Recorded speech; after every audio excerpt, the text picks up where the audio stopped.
Progress support boundaries. Welcome. We will be talking about now very soon. So don't get your no upgrade.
Welcome again for those of you just joining. We will be starting the webinar very soon. Thank you for your cooperation.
Hello and good morning, everyone. Welcome to today's webinar on the title of How Design Respond to COVID-19 Pandemic. My name is Gary and I'm the master ceremony for today. Before we get started, I would like to go over a few items so that you know how to participate in today's event, presented by five group of presenters and two professional panelists from the subtopic of today's webinar title. Just a little housekeeping before we get started. You'll be given the opportunity to submit your text questions to today's presenter by typing your question in the comment section anytime during the presentation. We will collect all the questions and submit it during the Q&A session. And at the end of the presentation, there will be a QR code which will be given to the student of UPM for the merit purpose. Thank you. To bless our ceremony, let us all pray together. That will be led by Wan Muhammad Faiz. Let us welcome Wan.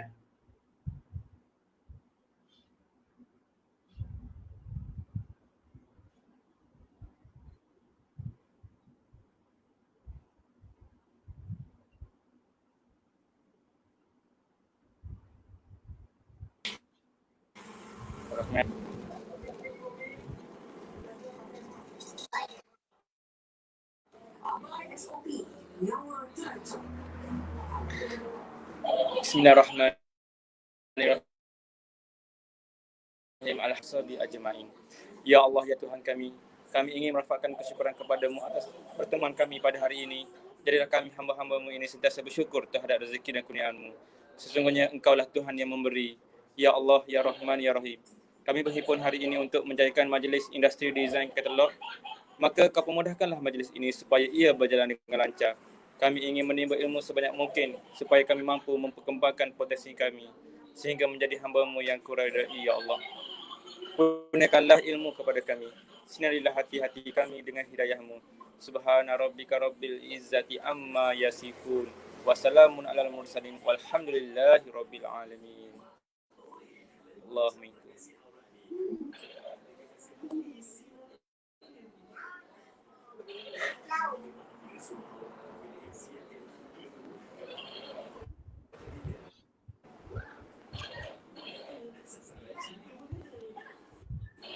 The ceremony recorded a huge thanks to Wan Muhammad Faiz for leading the prayer just now. Today's webinar will be discussing on how design responding to COVID-19 pandemic. I would like to welcome our presenters for today, which are Faza Shah, Lim Xian Hui, Nur Shakila, Tanya Ming, and Hisham Hazmi. Without any further delay, we will turn the time for the presentation. Our first presenter today is Faza Shah on the topic of design response on new norm.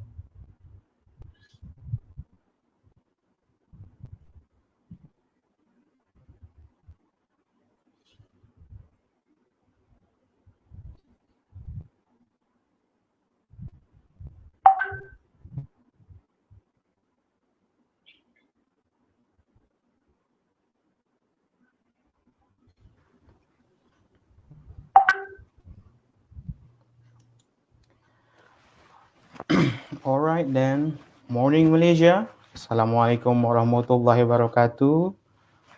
I will present design response on new norm. Okay, so our focusing on protective dining environment. Your presenter is Fazasha. Please enjoy this presentation and hope you like it. Next, please.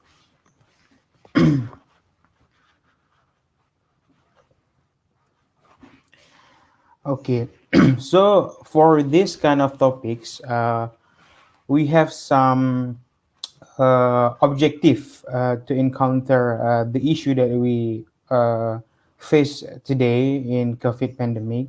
So the first thing that we want to manage is manage the flow foot traffic. Meaning, this COVID it's really impactful to the humanity. So usually we just come with random direction to the restaurant. There is no specific flow. But since we are in new norm and we have to implement social distancing, so we need to consider this kind of uh, stage.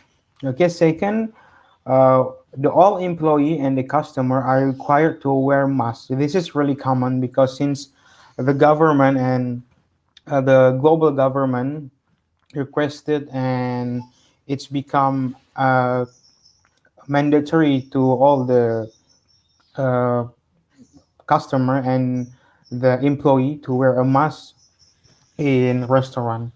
Second, provide hand sanitizer to avoid COVID-19 virus infected through your hand. Okay. The last is regularly disinfectant the premises. Okay, next please.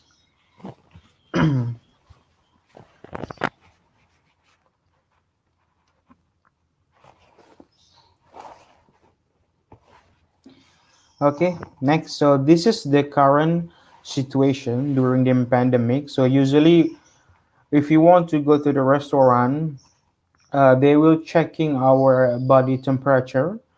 Somehow we have to uh, follow the government regulation that we have to fill in the My Sejahtera to track down the our position and to make a risk management evaluation.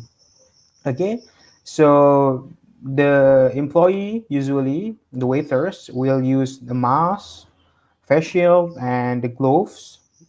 Okay, so this is the current situation. Next, please.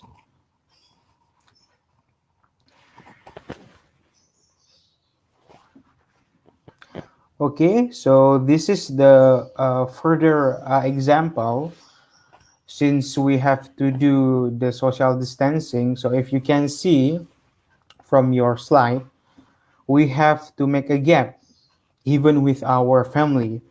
So they will make the cross mark so we cannot sit there.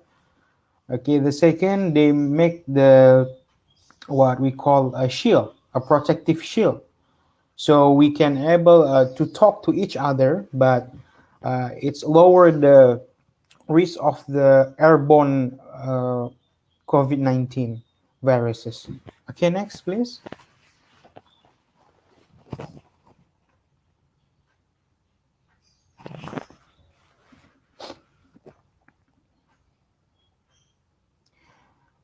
Okay, this is our problem statement. Our problem statement first is enclosed space. Second is prolonged exposure to the respiratory practice. The last inadequate ventilation or air handling. As you understand, the COVID-19 virus is airborne transmission to the our respiratory system. So we want to encounter this problem, so we are really safe to eat at the restaurant. Okay, next please.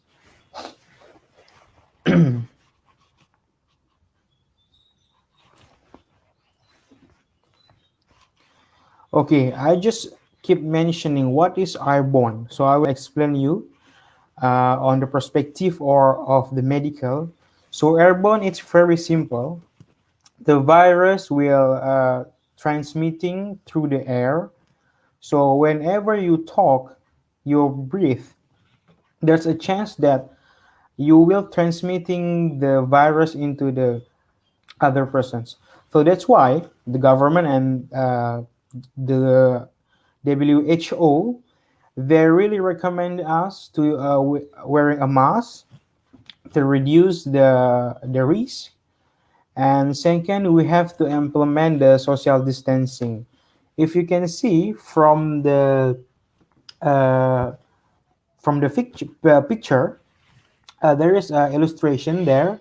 If we talk very close, how the virus will spread to others person. Okay, this is some fact about airborne transmission. Okay, next please.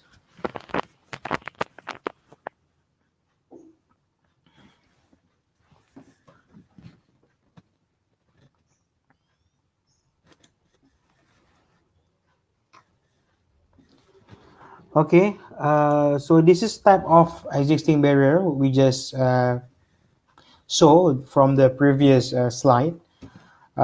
This is some acrylic uh, barrier, and this is some non-transparent parapex barrier, and the cardboard barrier to lower the cost of the uh, restaurant. Next, please.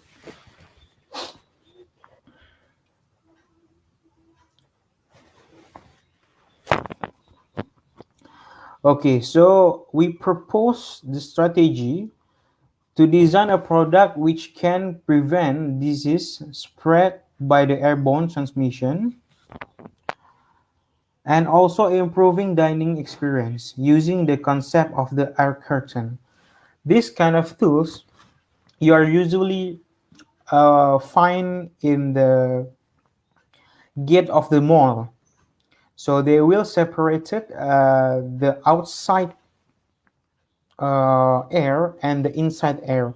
So whenever you come to the mall or the mega mall, you will not smelling the thing from the outside.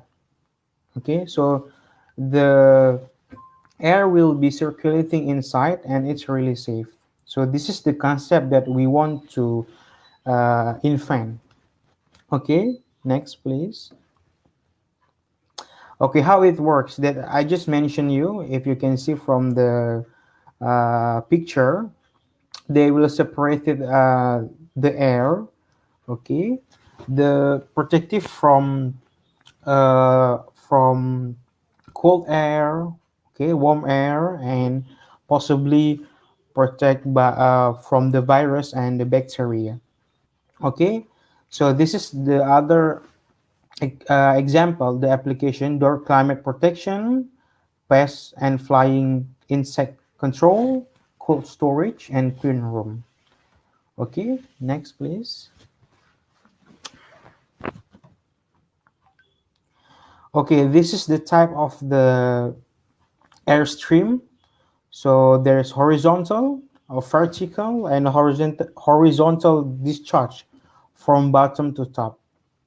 Okay, next. Okay, this is the existing product that we've find in Dyson. They use some concept in their product, so maybe this kind of what we call idea can be invented to the restaurant.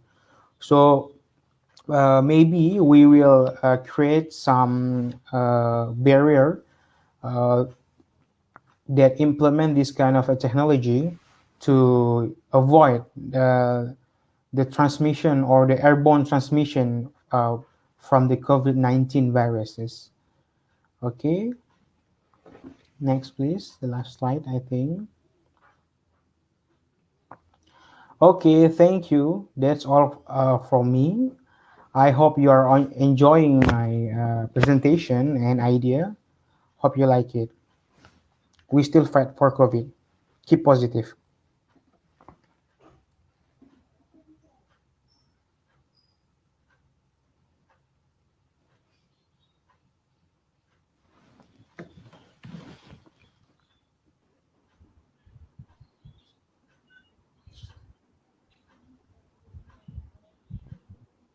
Thank you, Father Shah, for the knowledgeable presentation. Next, we would like to invite Lim Xian Hui for the second presentation on the topic of the design response on COVID-19.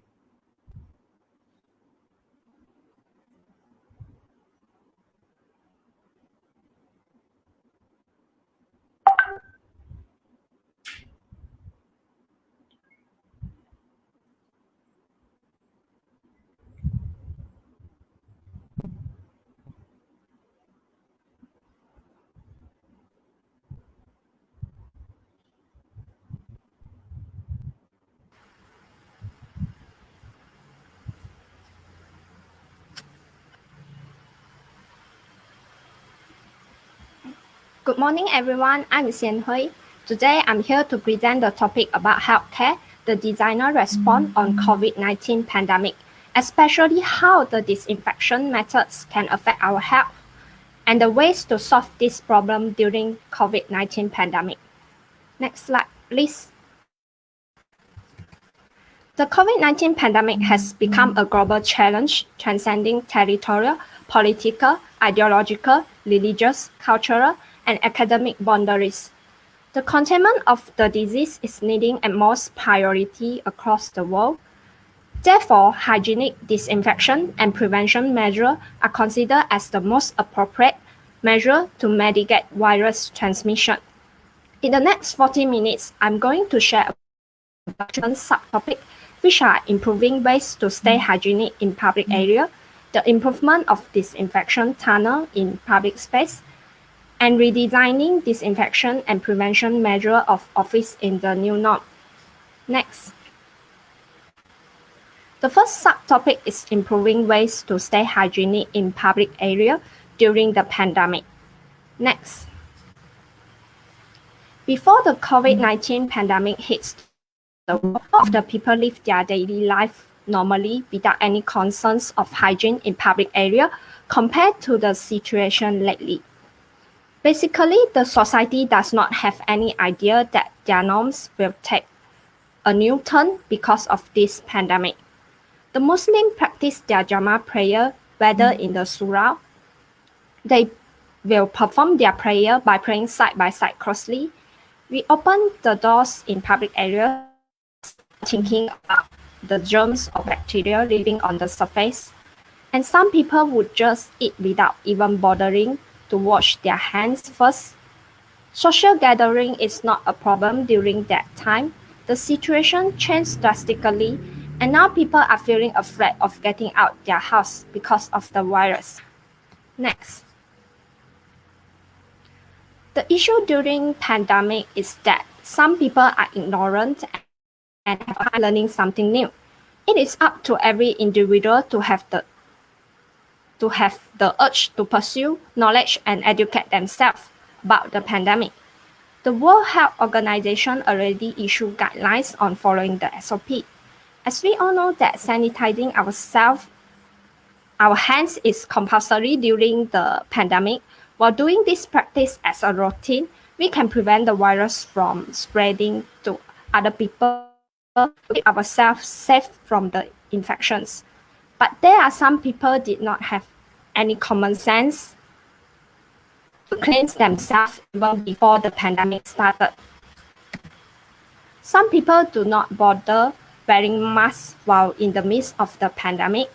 They simply are selfish person and some have their own belief that the pandemic itself is a conspiracy made by the government.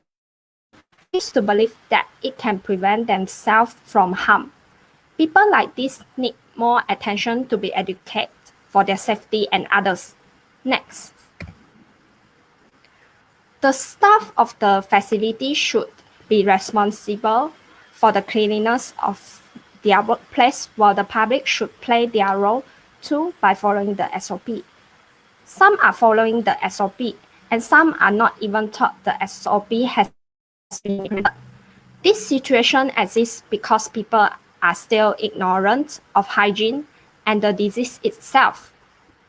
We should have common sense and be self-aware of our own surroundings. We should teach or invite our friends and family to follow the SOP for their own good. Show them good examples by doing so ourselves for them to be inspired and would next.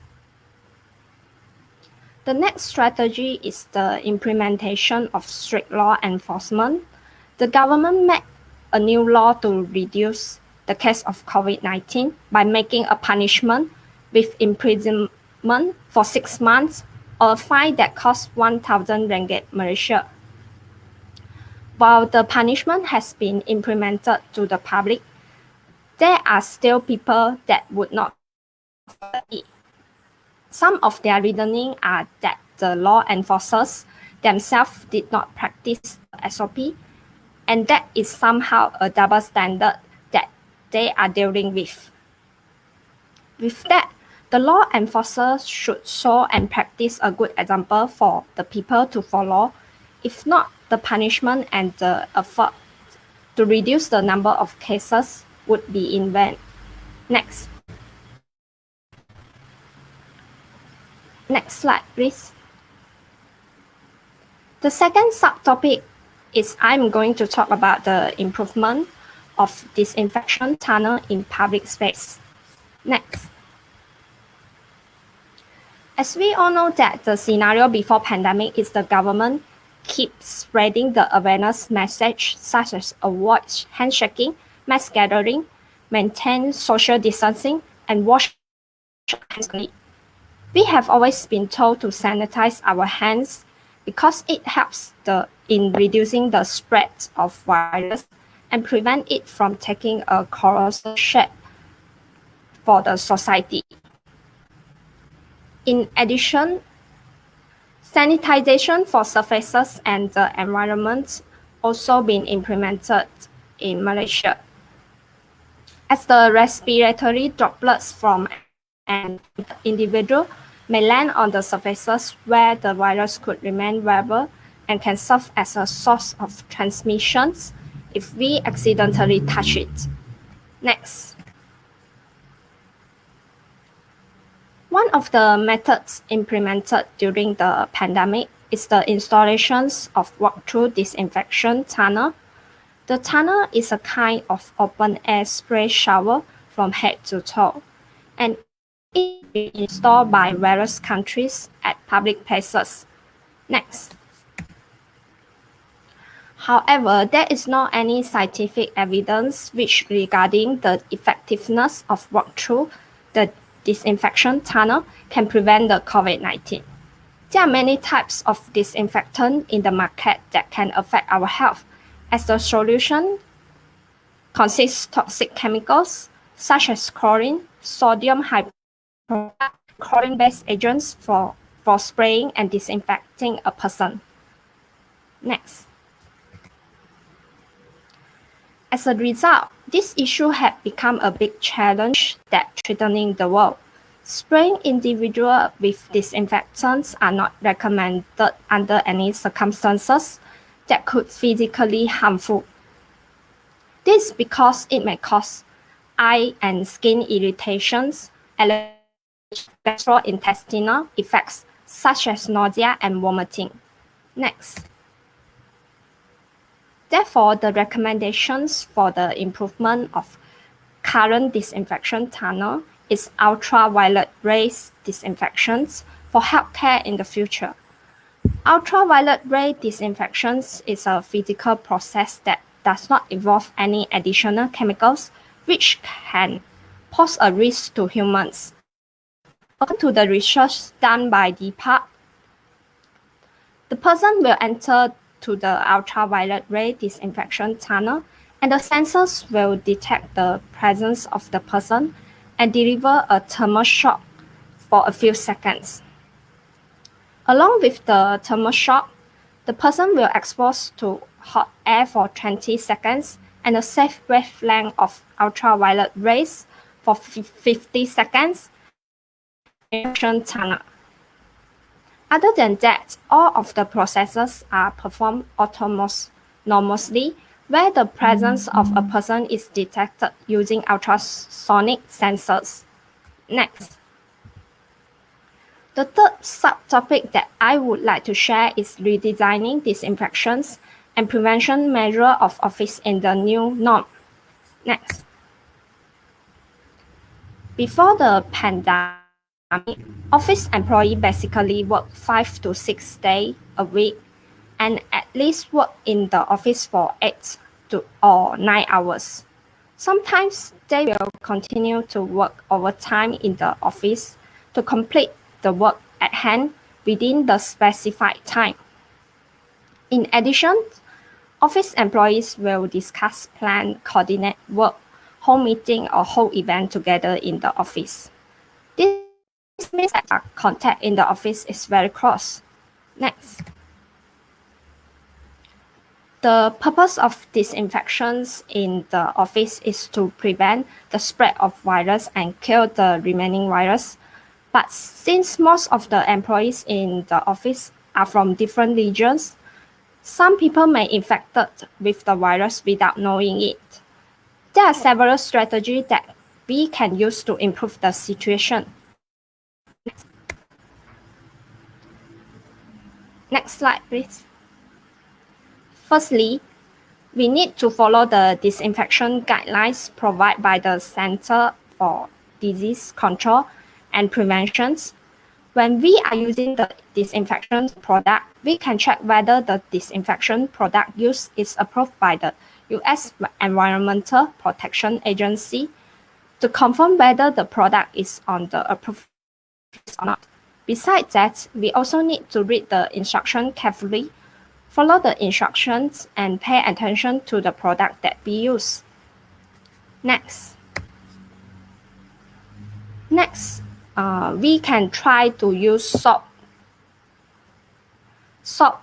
and water to clean the surface that we frequently touch, such as computer, keyboards, tables, and chairs, or any other surfaces, and reduce bacteria, dirt, impurities, and remove particles that can carry virus on the surfaces.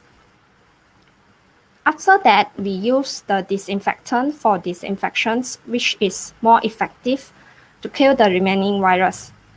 Next. Another strategy is that every employee should have their own hand sanitizer in the workplace instead of sharing a large bottle of hand sanitizer. Because one of the spread of virus is in direct contact, it is safer to use our own hand sanitizer. Next. The final recommendation is that we can plant some plants in the office because plants have the ability to purify the surrounding air. They make the office environment healthier.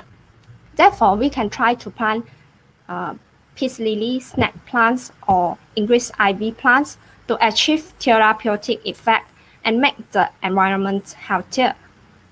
Next. As preserving our daily life, hygiene, disinfections, and prevention measures become the new normal for this era. We should take on all the challenges ahead and keep on growing. Fight the real problems and solve them together so we can have a peaceful and healthy lifestyle. By showing a good example to everyone and spreading positivity to the world, will have its effect to change the world little by little. Thus, hoping the world will change and be beneficial to everyone that live on this planet. Next. That's all for my presentation. Thank you, ladies and gentlemen, here today for being attentive to my sharing session. Thank you.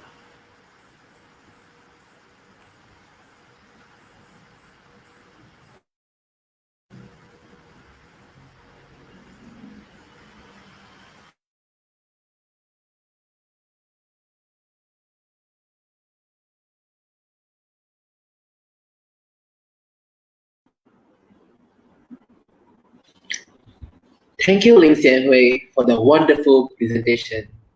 For the next presentation, we will hear from Nur Shakila on the topic of design and industry impact on COVID-19 pandemic.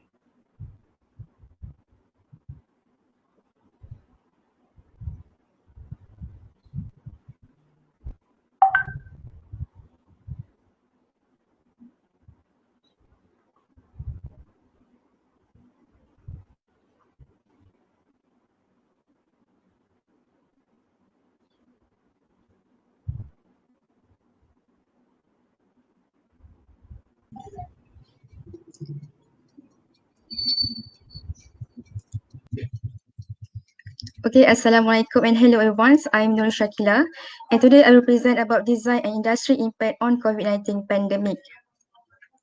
Well, speaking of 2020, COVID-19 is something that has to be mentioned, of course.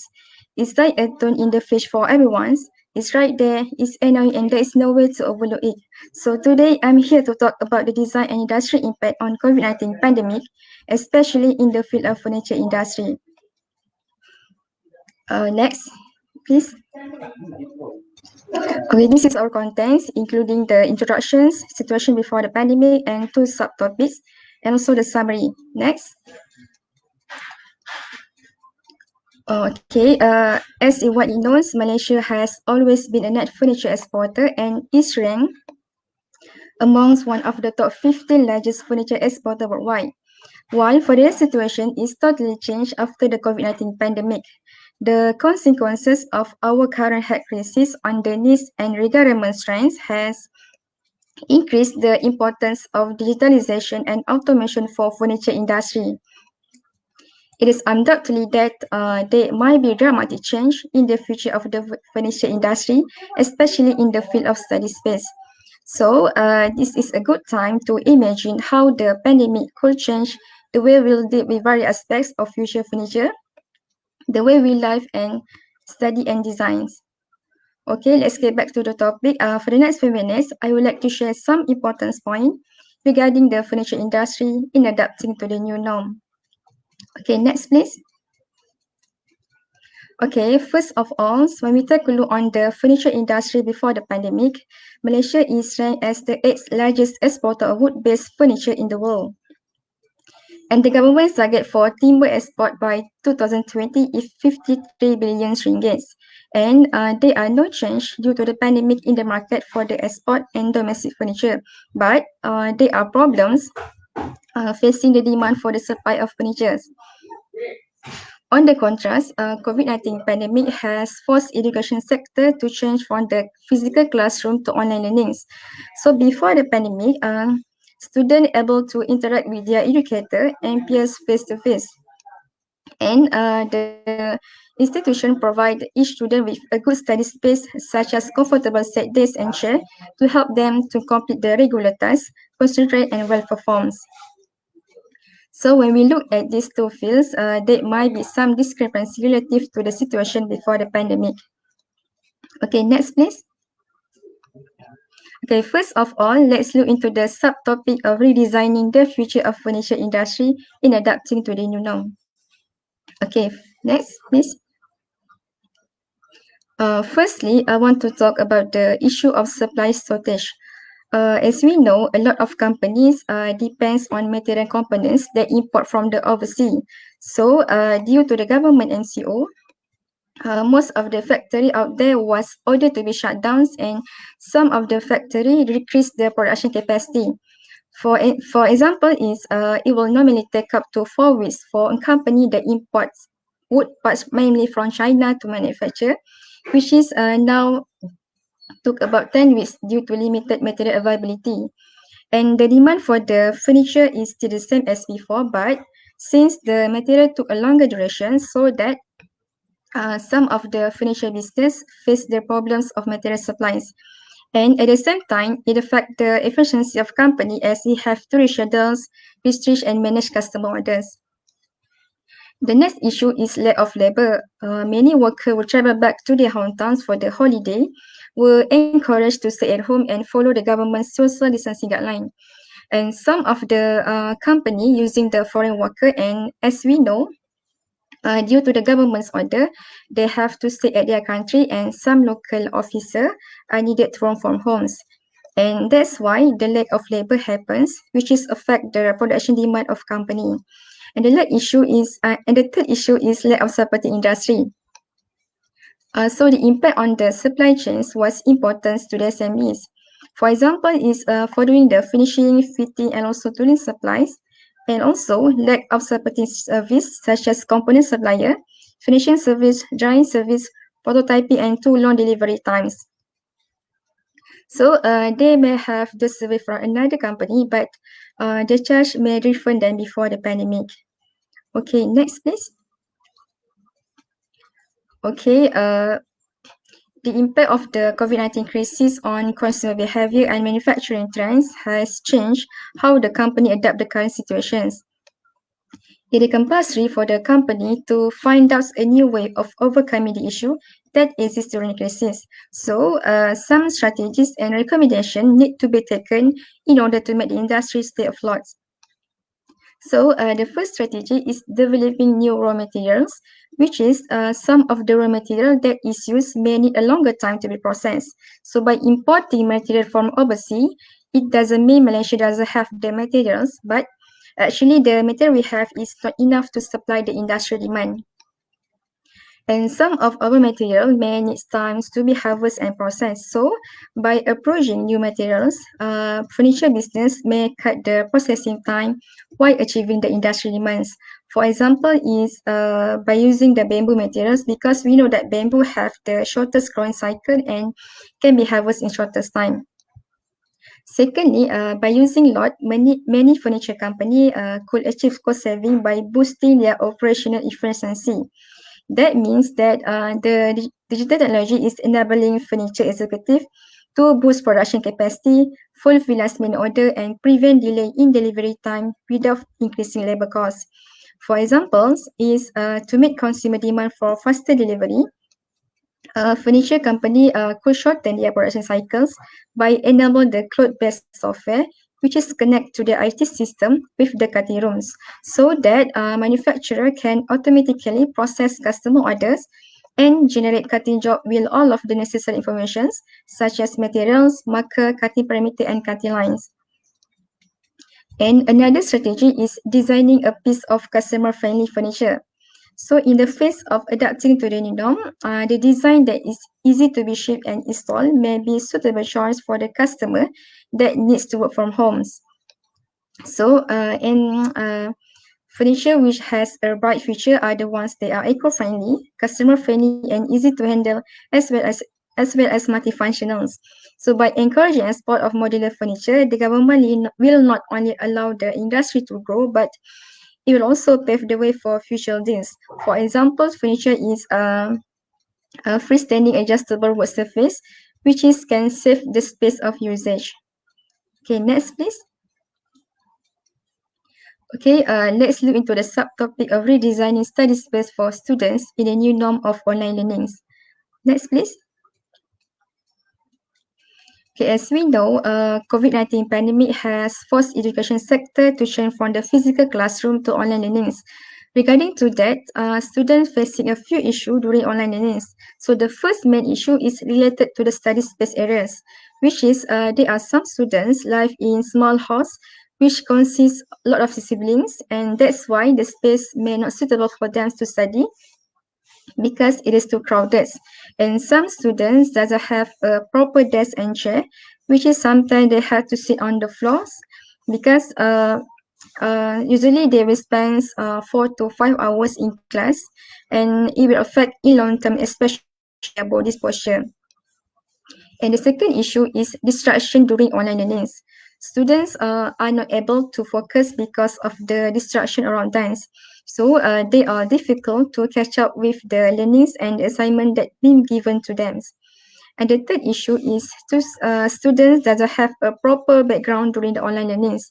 So this part is really important because sometimes students had to give a formal presentations or do a video recording of themselves, giving a formal speech with formal backgrounds. So they may affect some students who doesn't have a proper study space area. And the last issue is students doesn't have a proper and suitable furniture studies. Suitable furniture means that the furniture is ergonomic for study purpose as well as multifunctionals. And I believe that some students still use the dining tables during online class, but then it will give a problem to them when it comes to lunch or dinner times because all of the family member will use the tables. Next, please. Or in strategies and recommendations for a good study space for students will help them to achieve the target of online learnings, and it is very essential to redesign study space for students in the new norms. So this may include the study space with a suitable furniture, will help them to study better with proper table size, which is enough for them to put their things like laptops, notebooks, or anything regarding to the studies. And also, the table should have one storage for stationery or books because it will ease for them to grab those things while doing the assignments. And secondly, is designing study space with suitable materials such as acoustic panel. The main purpose of acoustic panel is to remove residual sounds in any space. And the combination of the acoustic panel and the study space furniture will help to diffuse sounds from the first point of reflections and create a private environment for students. So therefore, it will help students to focus on online learnings. And the last strategy or recommendation is to design study space furniture with flexible polyethylene materials. So polyethylene materials is will be using as a background and solve the problems for students who doesn't have a proper backgrounds. So a set of tables and chair with suitable material will help students to study and perform well while adjusting themselves to adapt the new norm of online learnings. Okay, next please. Okay, before I end my presentations, I can conclude that the coronavirus pandemic has caused a huge amount of industry disruptions, as well as the lockdown sector has been steadily dipping ever since. So the current difficulty may be a new opportunity approach to the existing furniture industry to produce and create something new in order to serve and contribute to the new norms. And also, we will certainly benefit from redesign study space for students in the new norms in terms of productivity, safety, and quality in a brand new learning environments. So next. So I think that's all for my sharing on this topic. I hope all of you have enjoyed my presentation. Thank you.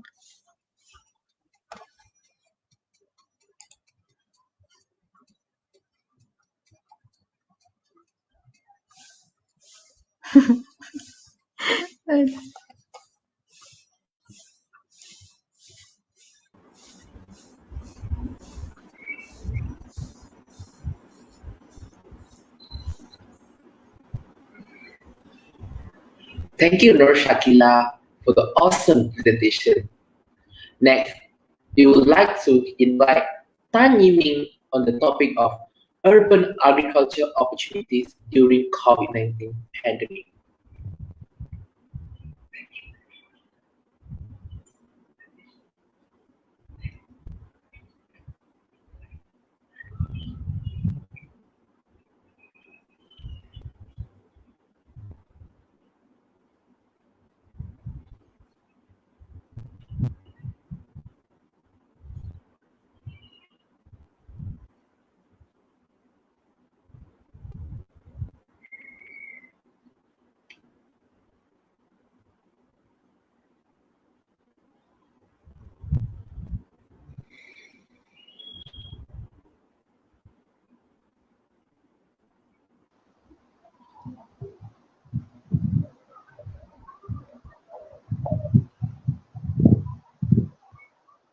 Hello everyone, my name is Yimin and today I will share about the urban agriculture opportunities during the COVID-19 pandemic. Okay, next slide please.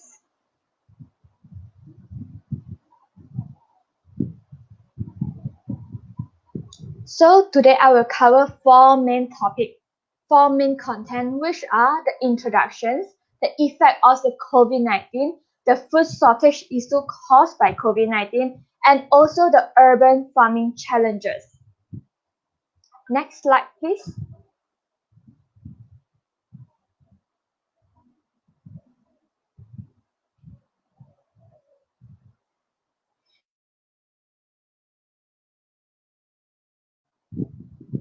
So agriculture. So urban agriculture is actually an industry that found inside or on the periphery of a town, a metropolis, or a city, which develop or raise, forms, and disperses a different qualities of food, a non-food item, reusing to a great extent humans and material resources products and administrations found in and around that urban regions, and in turn supplying humans and material assets, items, and administrations generally to that urban region. So with a simple word, who can actually start a urban agriculture? You. That's actually you. You don't have to be a corporation to be an urban farm or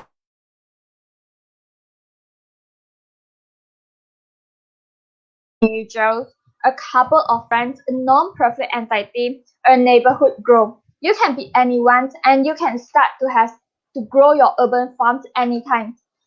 And do you know that actually we have around 800 millions of people involving in the urban agriculture globally, and 20% of the world's total food requirements are come from the urban agriculture. So what urban agriculture actually cover?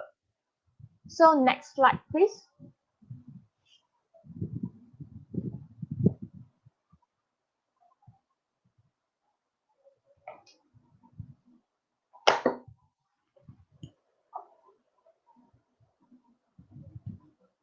Next. So urban agriculture and the urban food productions is actually can include a lot of aspects, included the aquaculture, hydroponic, aquaponic and beekeeping, fruit and vegetable growing, livestock raising, especially the poultry, value adding such as making preservative. So urban agriculture and urban food productions can be different sites which exists in many ways. You can have the urban farm anywhere, such as the private gardens. The privately owned land include the vacant lots that is awaiting development.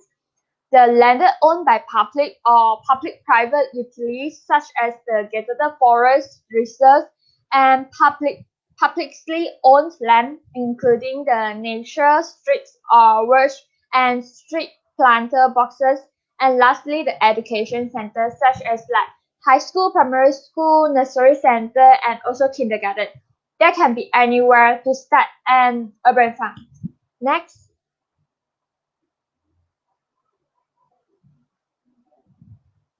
So what is the effects of the COVID-19 on the urban agriculture? Next.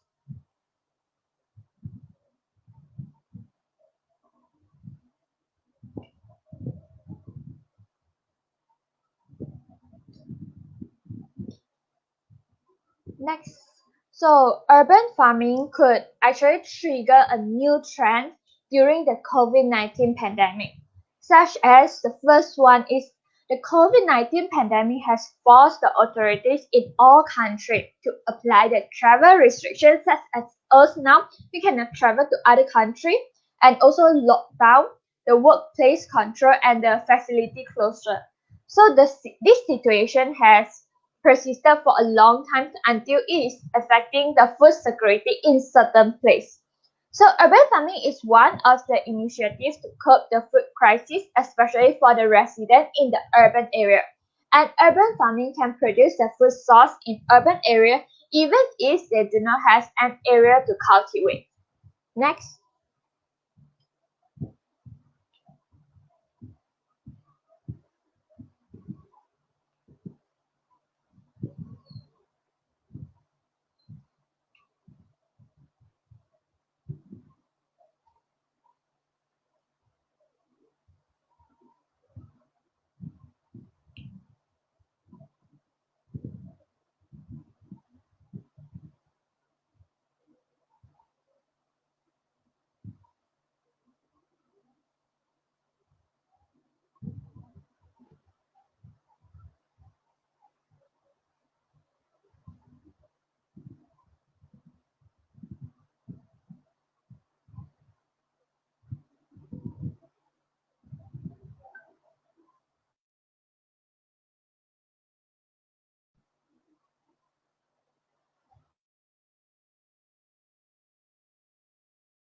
Next slide, please.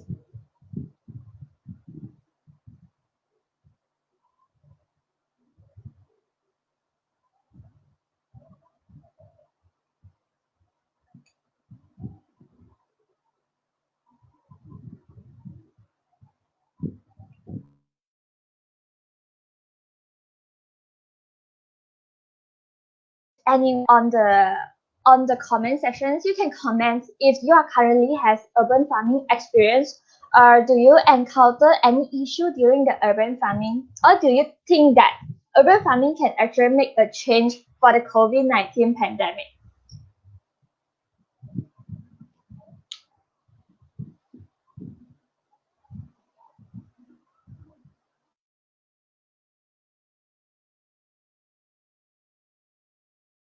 Any ideas? So we will continue about the effect of the COVID-19.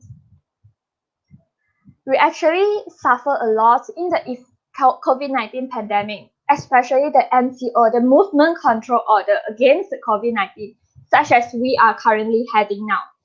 The first MCO enforced on the March 18th, and the second one is on this month, the 13th of January. This has generated worries that the nation's supplies of crops, produced foodstuffs, and raw material will be further affected. We might doesn't feel any effect for now, but in future, once it accumulates, we will slightly feel the impact of the COVID-19 on the food supply. So the farming sector in Malaysia relies heavily on the foreign labor, and the movement restrictions of citizens impact foreign workers in particular and contribute to a labor shortage on farm. So once we have labor shortage, what will happen next? We will miss the harvest time, harvest season for the fruits and vegetables, and we might lose, the farmers might lose the fruits, and the production will be less than the expected. So the impact is evident across the agricultural value chain, affecting food supplies and thus market price, and affect the crops, animal, and fishery subsector, in particular the labor-intensive ones. Next slide. So if you has ever see about the newspaper, you will see actually the urban farming is started to raise, and the COVID-19 has actually really threatened the world food security. And we have retrieved some news from the Star paper. As you all can see, the urban agriculture project gaining traction in Malaysia. The uptrends for the urban farming, and grow your own. Urban farming flourished in Corona lockdown. More and more people are started to realizing urban farming can actually make a slightly impact on the world, and we might able to improve the situations, the food security of us, the people in Malaysia. Next slide, please. So, food shortage issue during the COVID-19. Do you ever sense that we might encounter the food storage issue? So, next slide, please.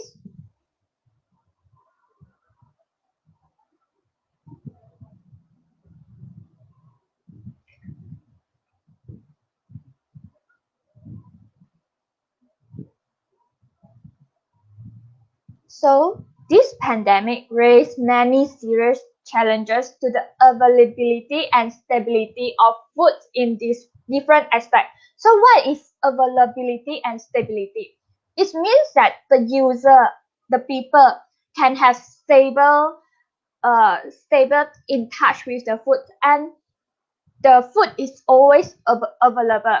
But now currently the availability and stability of foods is started to get affected by the pandemic. So first and foremost is the agricultural production, such as what I mentioned just now, the harvest, the labor shortage, and all will be affecting the agricultural productions. Second is the supply chain disruptions. So what is supply chain disruption? So in supply chain, there are three major roles, the parties, which are the supplier, the producer, and also us, the consumer. So we have, after the pandemic, the behavior of the consumer is starting to change, and also supply chain and roads to markets are knocking off the balance. So we are currently have significant impact of the productions is not meeting the expectations for sustainability. So thirdly is the trade restrictions. So what is trade restrictions? So such as like one country or maybe like India, they often export their foods, the vegetable or the harvest, the staple food. And after COVID-19, they will start like keep the food mainly for their people first. Once their demand is hit, then the extra one they can just export. So like Malaysia that rely heavily in importations, when other country has the trade restrictions, then Malaysia might feel the impact of not having the enough importations of foods like usual like previous year. So the greater disruptions in the supply of fruits and vegetable, meals and meat products compared to the less disrupted supply of staple food confirm the revenue-related decrease in the consumption of these food, especially by the poor household. So the poor household will sense the impact the most because they are not able to purchase and to get more the foods that fit their demands anymore. So next slide, please. So when the economy restart, the supply chains will actually like be critical to supply goods and service quickly, safely, and also securely.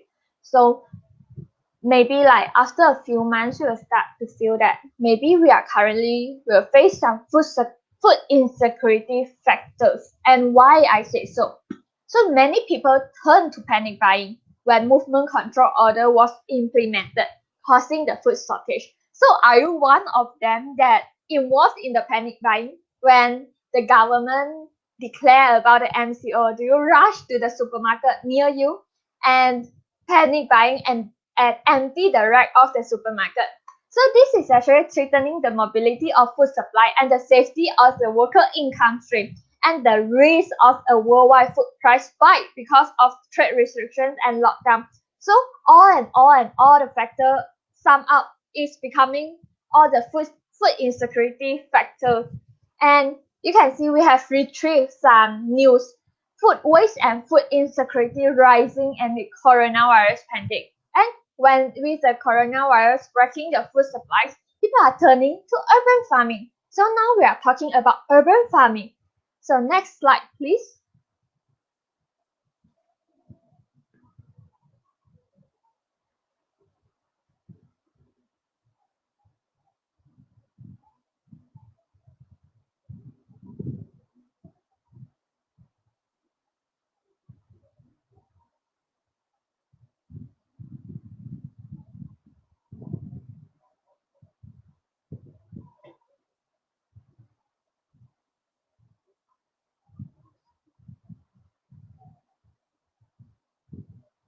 So there are some strategies proposed to solve the food shortage.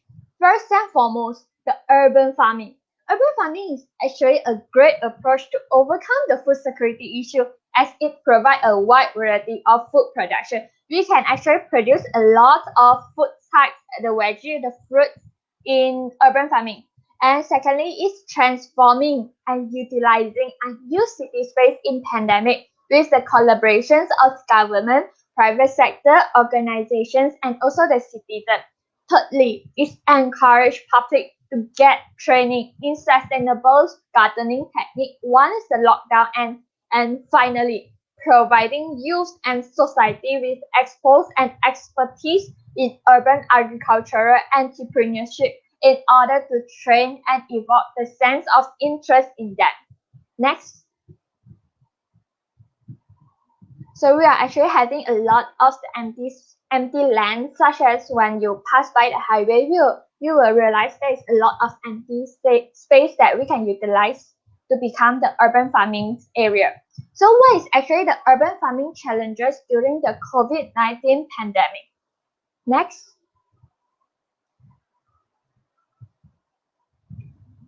There is a lot of challenges and we will when we can see what is the challenges, we can try to solve it. So first and foremost is the exposure to pesticide and herbicides. There is some dangerous chemicals are added to a dense urban area in the center of the city and potentially impact large populations. So according to Mr. Ivan, which is the director of Urban Hijau, pesticides and herbicides can actually make us feel unhealthy and potentially can cause water and air pollution. These problems happens when a lot of the urban farming using harmful chemicals than using organic pesticides and herbicides. Next slide, please.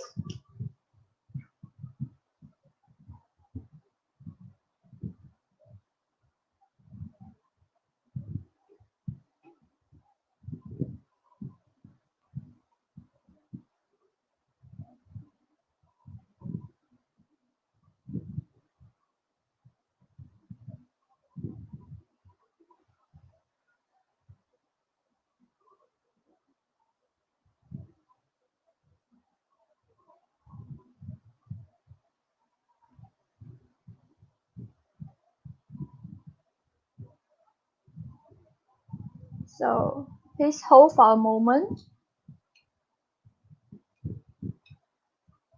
And thank you for staying with us. So we will need some time to show the slide. And okay, now it's back. So secondly, is the high value of land. Places with either private or public lands are still very expensive, but sometimes the land is not used for the reason for which it was intended. Farmers may purchase or take over the land and set it aside for various ventures, most of which are profitable concerns. Third is the high expenses. Water, infrastructure, permit, housing, and etc. The natural water system and sunlight are actually very difficult to obtain. So the cost of bill will increase it is using like home water system and light such as a substitute for sunlight or the UV light. Then price for infrastructure are also expensive if farmers rent high-rise area such as the rooftop if they sit in the apartment housing. And lastly, it's also permit need to be paid if the farmer rent the land. Next slide, please. So fourth, the abandoned area from agricultural activity. So it's the area that being used for the agricultural activity is no longer used. It may cause the breeding of venomous animals or insects and becoming a mosquito or dengue spot area and cause the unpleasant surrounding to the city area. So this might become one of the challenges also for the urban farming. And fifth is the limitations of space in indoor urban farming. So these people usually use balcony, like patio or even backyard to plant their crops. So an apartment balcony or patio is usually limited in space. Next.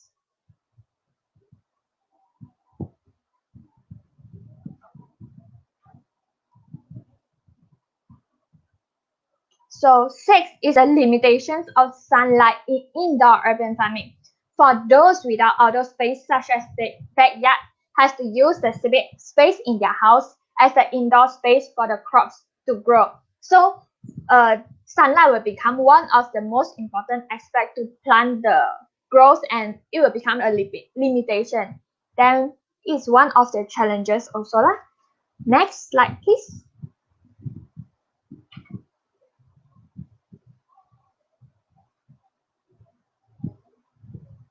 If you encounter any issues or challenges on the urban farming, you can comment in the comment sections also.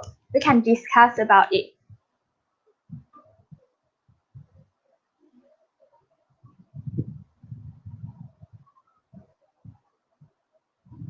Okay, so I think this is the last one, which is the suggestions to overcome the challenges. So a variety of recommendations to enhance the efficiency of urban agriculture in Malaysia has been proposed. And first one is recognize agriculture as a land use activity in urban environment. Provide sufficient support service to the urban small-scale agricultural sector. Develop an organic pesticide and herbicides for the urban farmer. And people need to have awareness on urban agriculture, and they need to realize that agriculture can be a variable source of income. And lastly, design a new innovations that incorporated both the vertical farming rate and the growing light. Next slide, please.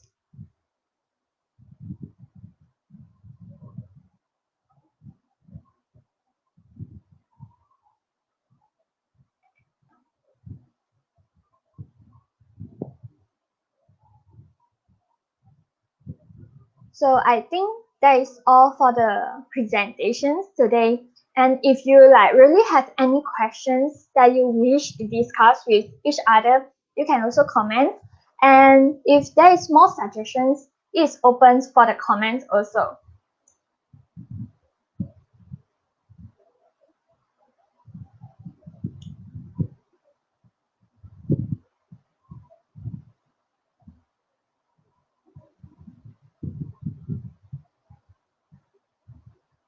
So I think that's all from me, and thank you for your attention and thank you for your time.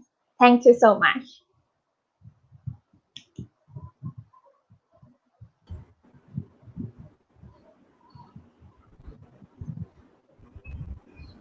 Thank you, Tanyaming, for the good sharing on agriculture design. Last but not least, let us welcome Hisham Hazmi for the final presentation on the topic of visual design role during COVID-19 pandemic.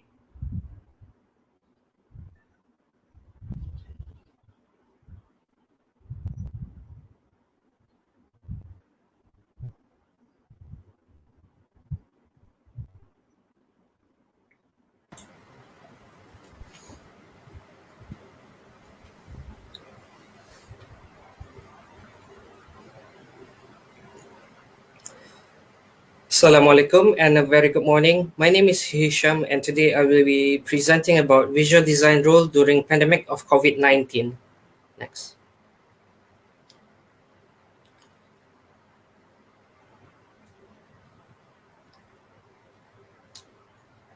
So why visual design? Because visual design is important in relaying messages through the public and it requires shorter time. Okay.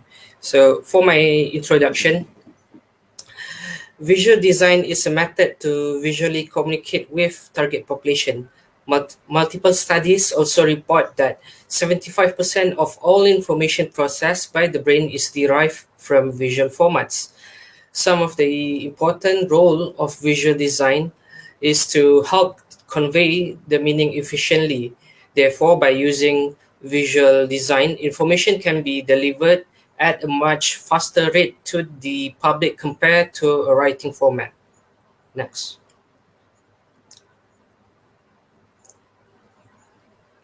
So this is the situation before pandemic. Visual design is widely used because of its ability to provide fast and concise information. It is also more universal and able to deliver information without having any language barrier issues. Therefore, visual design is heavily used in public areas such as hospital, laboratories because it can be delivered it can deliver information to people even if they speak different languages or they do not speak the common language in that country.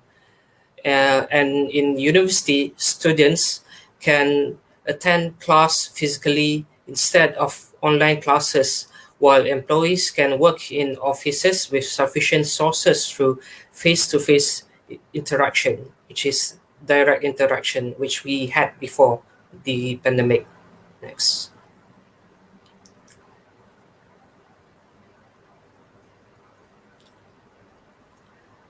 So for this presentation, I want to talk about 4 issues, which are the virtual working environment. Communication using virtual tools is less effective than direct communication. Second, healthcare facility, ineffective placement and visibility of COVID-19 related signage. Third, public, most posters and infographic released to the public by the Ministry of Health is not that effective in informing the severity of the current pandemic to the public. Fourth, mass media. Increase spreading of fake news during COVID-19 pandemic. So how do we curb these issues? Next.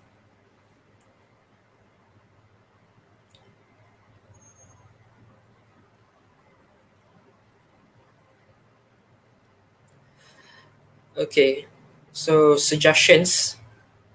Uh, these are the suggestions for the issues that I have discussed before. So first is the virtual working environment. The use of virtual reality technology for a more effective communication. So as we all know, for recently the technology of virtual reality (VR) has taken to a new heights, and it is not only used in research; it is also used in games, and there are a lot of games and meetings that use virtual reality technology right now.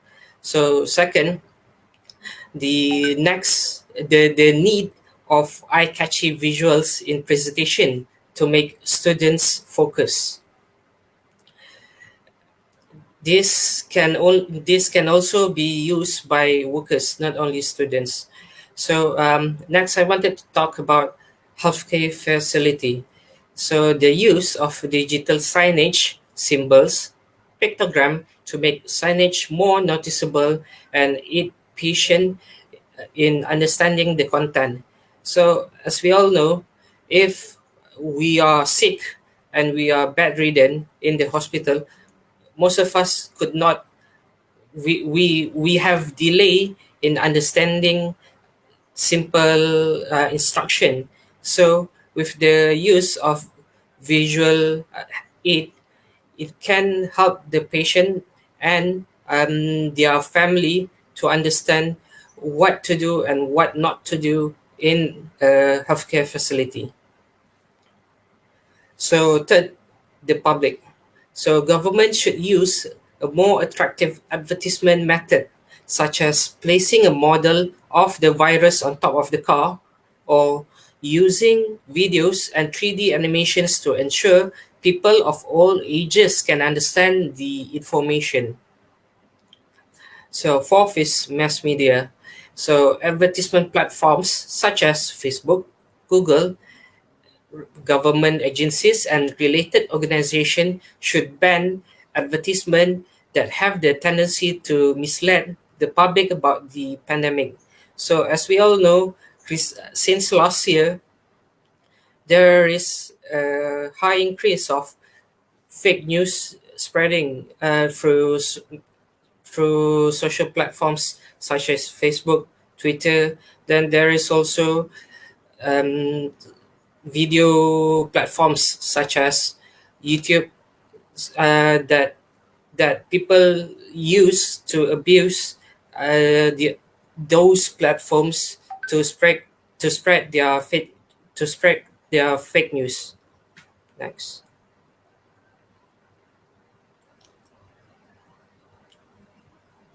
Next.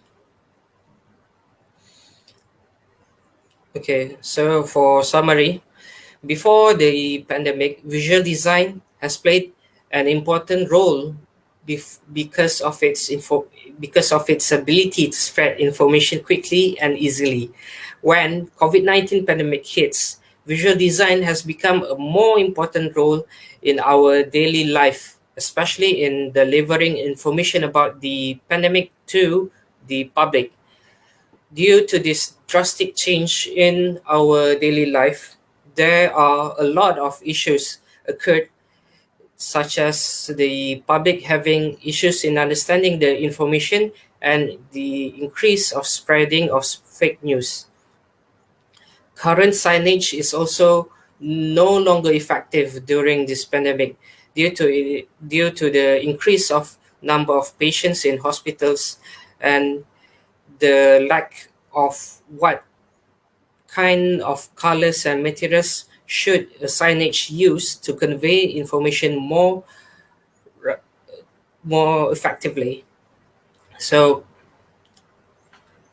next, the employees that are forced to work from home are having troubles in communicating and doing their work. Some suggestion has been proposed, such as using a more attractive form of delivering information and the ban of all advertisements that have the tendency to mislead the public about the pandemic. And lastly is virtual reality and eye-catching visuals should be used to improve communication. Next.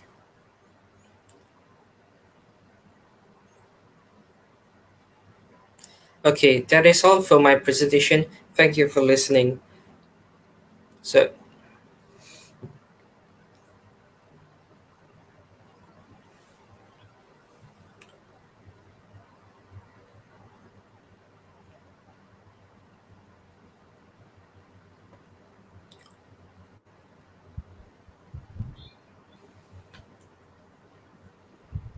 Thank you, Hisham Hazmi, and all other presenters for the knowledgeable and attractive presentation. We will continue the presentation by the professional panelists very soon. Stay tuned with us for more knowledgeable sharings by our panelists on the title of How Design Responding to COVID-19 Pandemic. Again, a kind reminder to all of you, you'll be given the opportunity to submit your text question to the presenter by typing your question in the comment section. During the presentation, we will collect all the questions and submit it during the Q&A session at the end of the presentation. And also, the QR code will be given for the student of UPM at the end of the webinar for merit purposes. Stay tuned with us and we will meet again very soon. Thank you.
For those of you just joined in, welcome and stay tuned.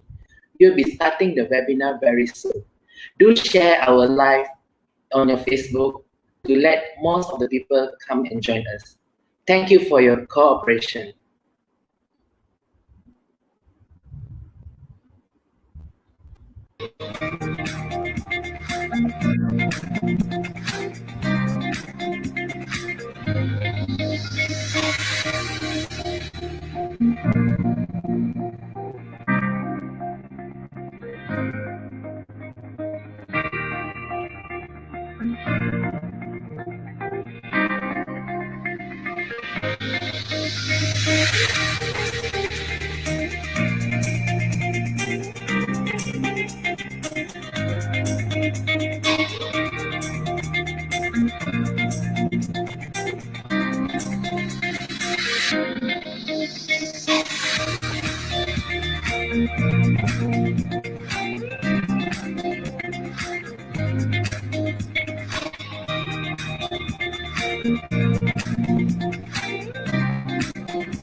Hello and good morning once again.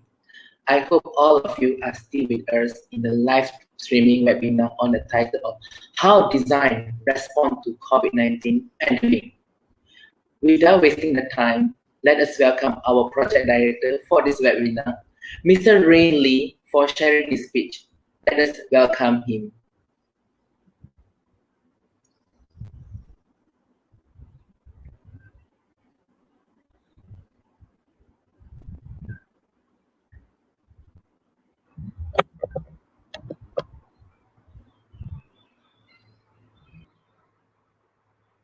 Ladies and gentlemen, I'm Rain Lee, the director of today's webinar. I'm pleased to welcome you to the webinar on Industrial Design Forum, How Design Responding to COVID-19 Pandemic. We are representing Studio 4, Industrial Design 2021, University Putra, Malaysia. I'm glad to have you all connected virtually in this room. Let me first of all extend a very warm welcome to all our presenters, panelists, and audience, some of whom have come very far to share with us their expertise and knowledge.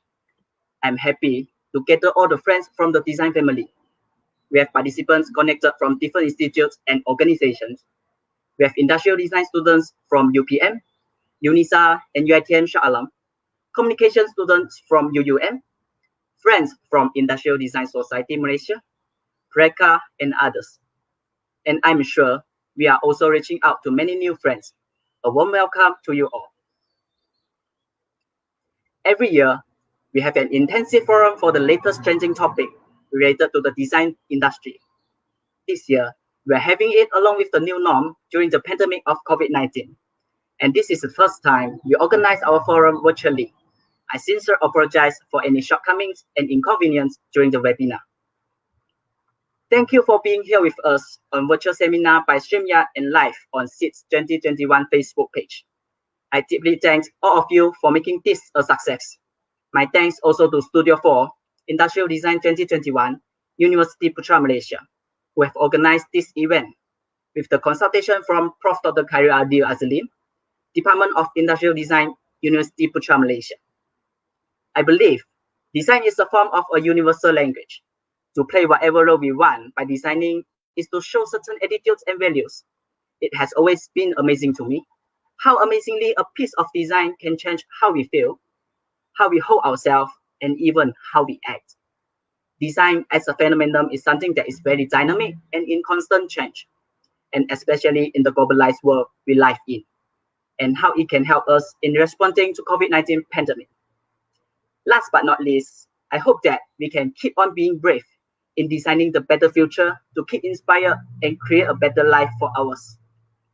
And with these final words, I hereby wish you the forum, How Design Responding to COVID-19 Pandemic, that I now declare officially to be open.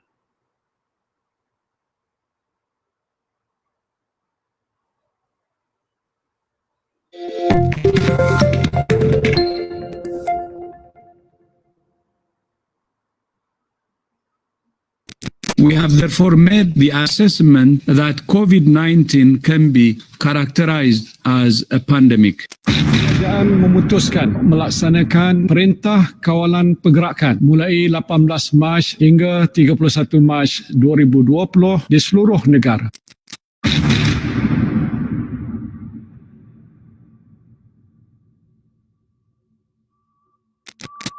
First time in Malaysia's history that the Prevention and Control of Infectious Disease Act was invoked all to mass restrict movement gatherings of will be cancelled or to postponed until April the 30th because of the COVID-19 outbreak. Meantime, have urged Malaysians to avoid panic-buying. First two COVID-19 deaths. The first two deaths were reported today, and that's alarming to Malaysian public. 60-year-old Malaysian pastor from Kuching, Sarawak is second. Malaysia reported 4,029 more COVID-19 infections on Saturday, making it the highest number. Now, it's obvious that the government is struggling to deal with the sudden surge of cases. The emergency proclaimed by the young Kuala is not Malaysia has been slowly easing its coronavirus restrictions, but cases soared again.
stay strong, stay healthy. Inshallah, we will succeed.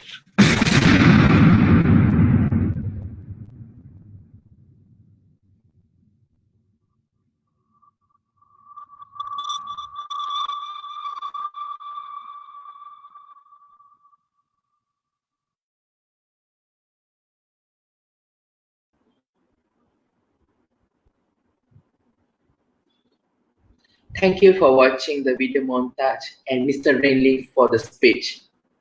On this special day, we are happy to invite our honorable panelists, Mr. Saharuddin Busri, the head of industry design from Mimos Berhad, and also respected Mr. Ahmad Firdaus, product designer from Rider X Design for this webinar.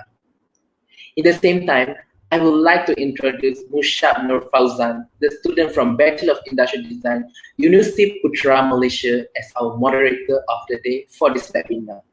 Let us welcome all of them.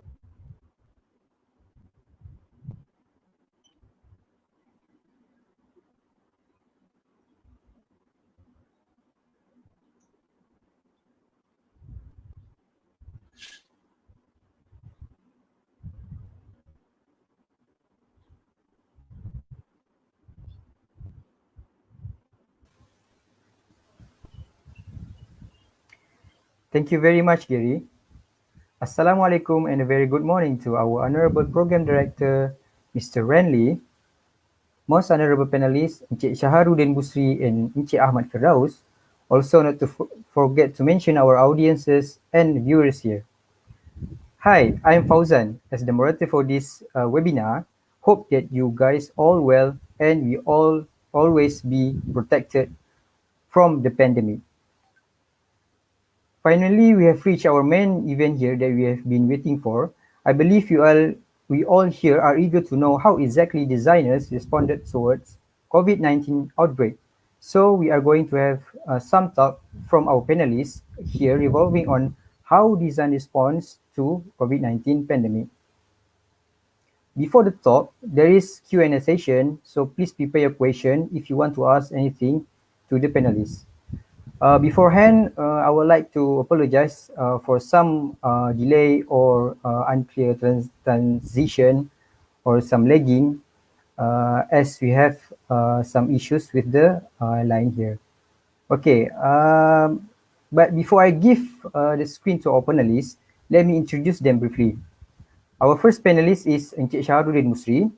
He graduated with a bachelor's degree in industrial design from University Technology Mara Shah Alam in 1994. After winning a scholarship from Proton, he went for further study in MA Automotive Design at Coventry University, UK in 2000. Before joining Mimos, he worked with Proton Berhad for 13 years in the styling department R&D, where he was involved in designing most Proton cars. Later, he joined Mimos industrial design team in May 2007 and stays there until now. Currently, he is responsible for driving the future design direction of Mimos products and controlling the overall design development process from idea concept to working prototype. One of his notable awards is ranked number 3 in the world for most innovative design studio by Red Dot Design Concept Award. And then our second panelist, Encik Ahmad Firdaus.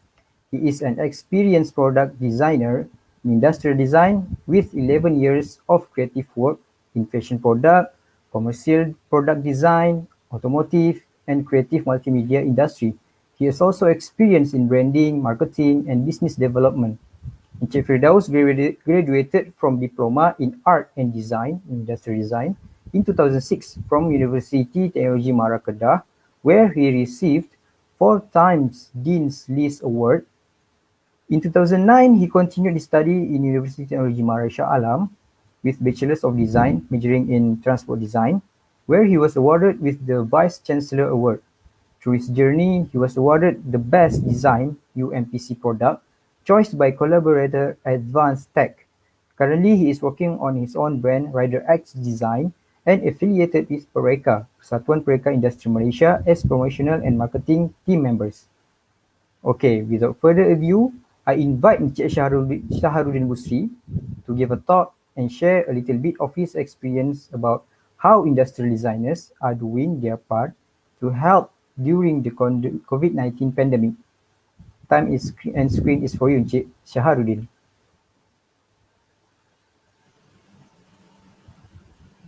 Hi, Assalamualaikum. Thank you, Fauzan, for introducing me with a nice word. Okay, and then Assalamualaikum to all. Good morning, everybody.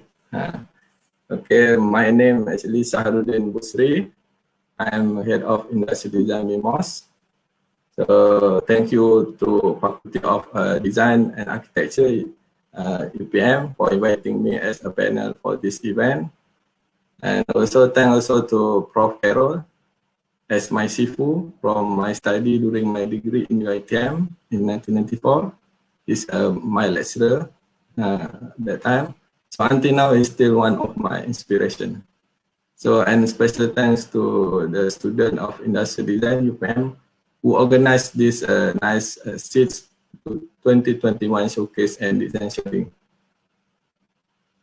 So, okay, I can actually, I'm using OBS Studio. So at the back there, it's actually the project for COVID-19 combat. The project name is Combat. So I will a lot of talking about this project later on. So I will share my slide. Okay, so this topic for today, this morning. So I will talk about how industrial designers are doing their part to help during the COVID-19 crisis. So as industrial, what we are doing for the past 1 year, I think almost 1 year from the start the COVID-19. So actually this online design sharing is very important to me and our team as an industrial designer on how we can promote our hard works and involvement to help during the COVID-19 crisis. So as everybody know, the coronavirus pandemic is already changed everything, changed the world.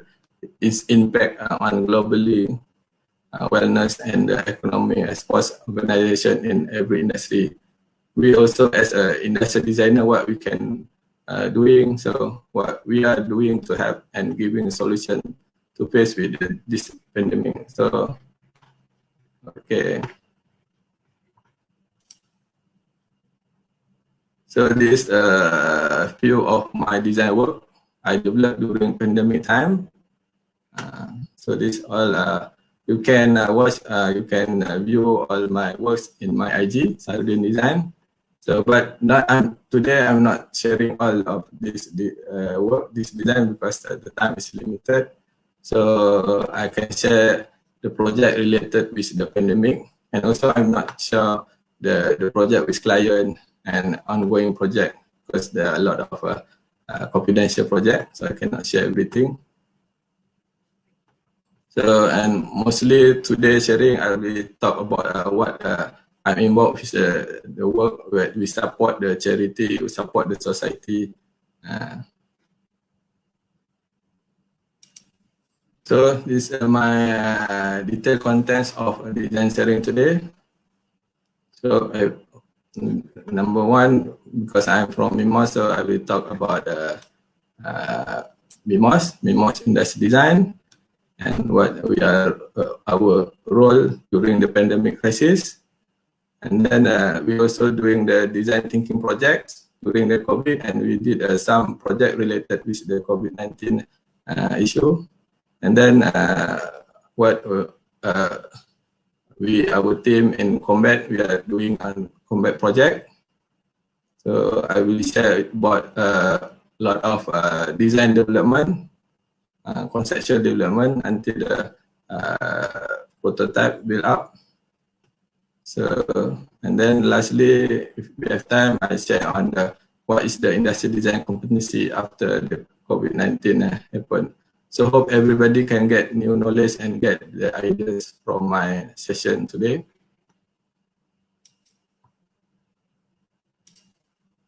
So this is about MIMOS. This is the building MIMOS.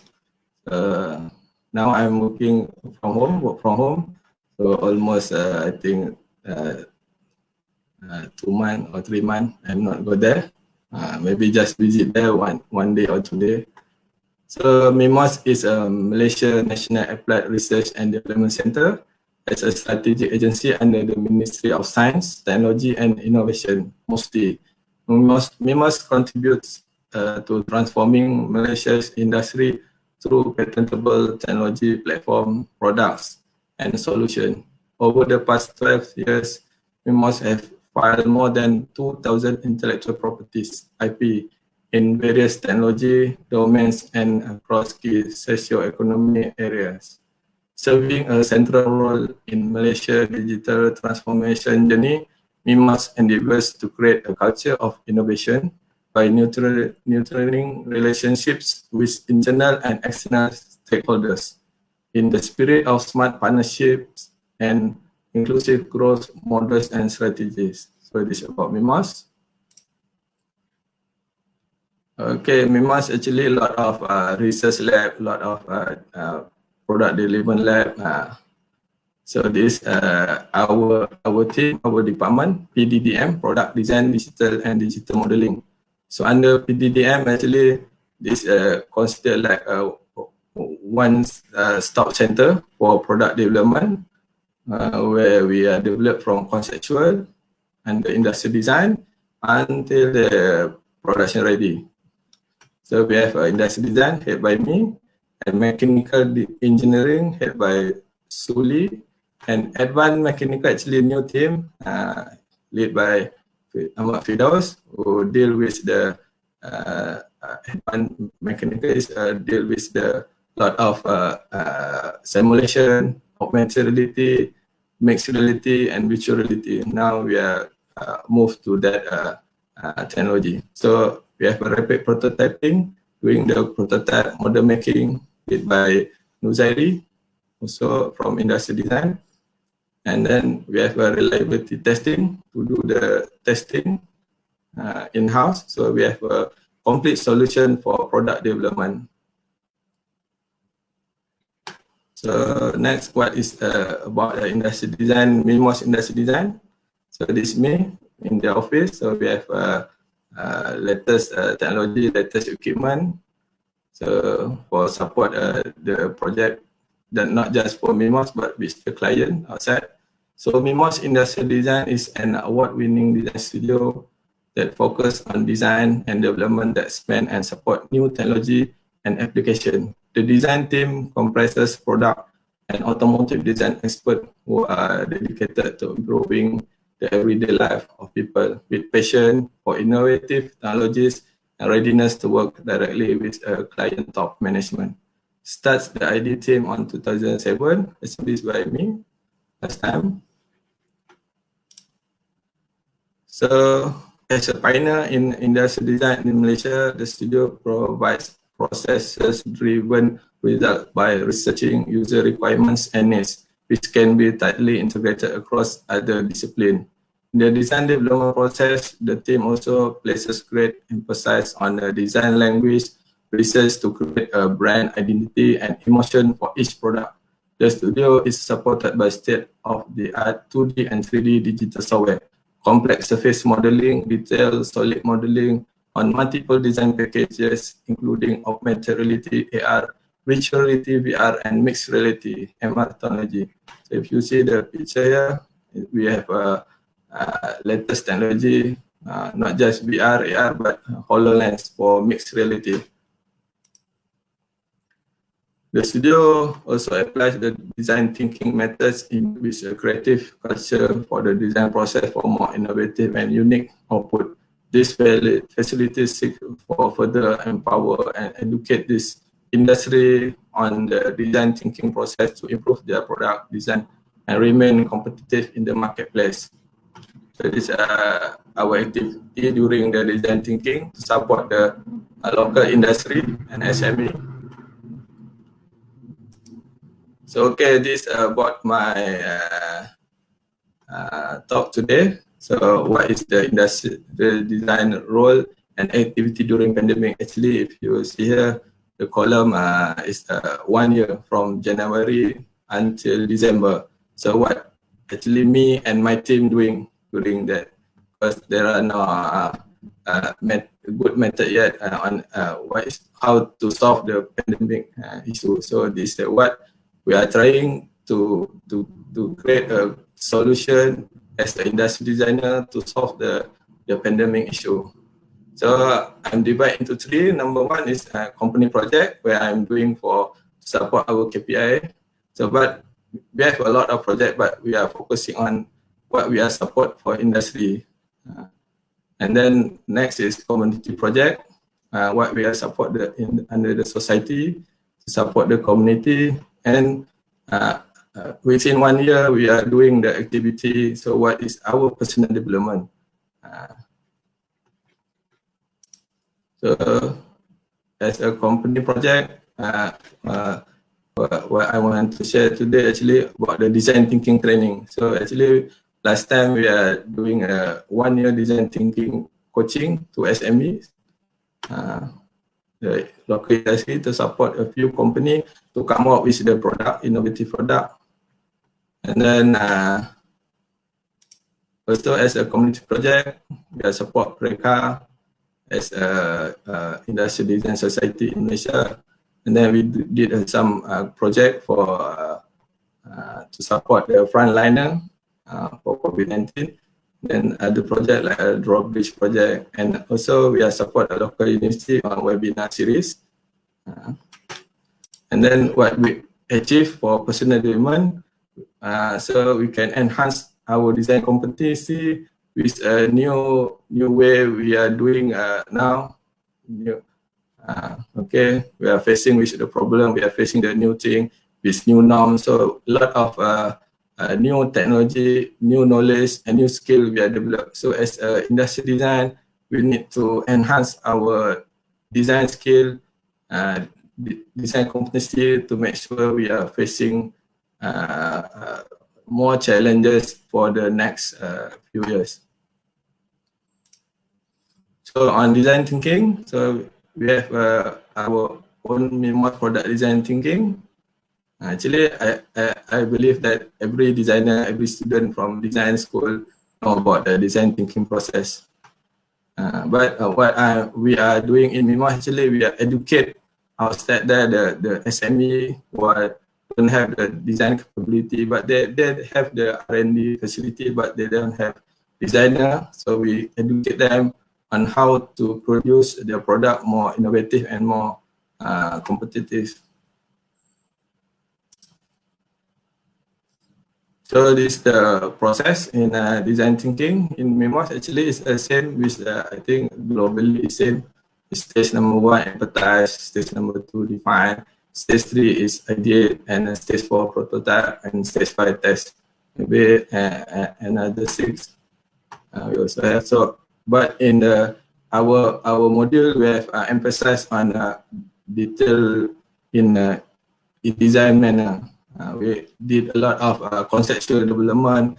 We have a facility to support the design thinking from the early stage on empathize, on the sketching, ideation, and we have a in-house prototype center, and also we have a in-house testing facility. So we offer the design thinking for the SME to come. So this is the first batch for the training session in early year before the COVID-19 MCO happened. We can gather together, so we can get an open training session. First session, actually, this is the vendor from MEDEC, Ministry of Entrepreneur Development and Cooperative. So they bring the vendors who support. Actually, 12 vendors participated and recommended by the anchor company. The anchor companies like TNB, Proton, Petronas, Telecom, TNB. So they send their vendors to come to MIMOS to learn on how design thinking process. So from here, actually, we develop them a 1 year program to coaching them to produce the product. So this is the example, the sample for project 1. related with the COVID-19 product. So is the Celiatech in the Mansara. So actually, before that, the company producing a lot of product to support the KKM, Kementerian Kesehatan Malaysia, and then also TNB. So it's the existing product. So when they come to MIMOS to do the design thinking, we are coaching them to produce more design, more innovative product. So we coach them, and then on the stage 1 empathize. So we visit them before the MCO. We managed to visit them. So we evaluate their and do some research on their facilities. Actually, they have own good facility to support the Kementerian Kesehatan on the injection molding, like injection molding, CNC. So they have a lot of facility. The only problem, they don't have a designer. They have R&D facility, they have a 3D printing, they have engineers, but they are not exposed with the design thinking process. So we coaching them. We work together to develop a new product. So in the stage 2 define, so we come out with the product direction. We did like a normal design student, do the research, do some image panel like this. So we come up with actually we are decided to do the face mask for the frontliner. So there are a few problems in the existing product. So we need to come up with the simple, modern, hygiene and ergonomics. So this is the normal product mapping on the defined stage. So this existing product in the market. So we are comparing every product. So we need to find which one the most innovative and more simple and robust and practical to produce. So we come up with 3 proposals, works together. So this is the concept. We can flip and can changeable the shield. So we present to their management, and also they also present to KKM, Kementerian Kesehatan Malaysia, on next development. So they choose one for prototype. So this is the prototype stage. They did in-house using 3D printing. And then they also have 3D modeling using SolidWorks, I think. And then this finally, the presentation and the final product. So this one of the example in design thinking, our design thinking training and coaching to SME to come up with the new innovative product. So actually this project is still ongoing for next development. Okay, this is another project, but I'm not sure the process, the product development, but this is the product that we developed together. This is the IR thermal imaging solution with automated hand sanitizer dispenser project done by Grassroots Negara Merhat in Kuala Lumpur. Currently, they are supplying this equipment to the shopping complex, government agency, and a lot of product. Maybe you can recognize this. But the problem, the design is not integrated. It's like not match with the blend with the environment. So with the design thinking, we teach them, coaching them. So we come up with the 3 proposals, and then we already presented to them. So their management happy, and we'll be proceed for the next step to do the prototype. And then prototype. But this project we not yet to do the one-to-one prototype, just doing the scale model and using the virtual reality presentation. So next, actually, this the main I think agenda and project for our team in team combat. Actually, it's for me, it's like a charity project, and to support the society as an industrial designer, as a Pereka society, Persatuan Pereka. So we are need to help the society using our capability as a designer, because we are not brave enough to go as a frontliner, but we can support as frontliner in a virtual world. We are supporting virtual development.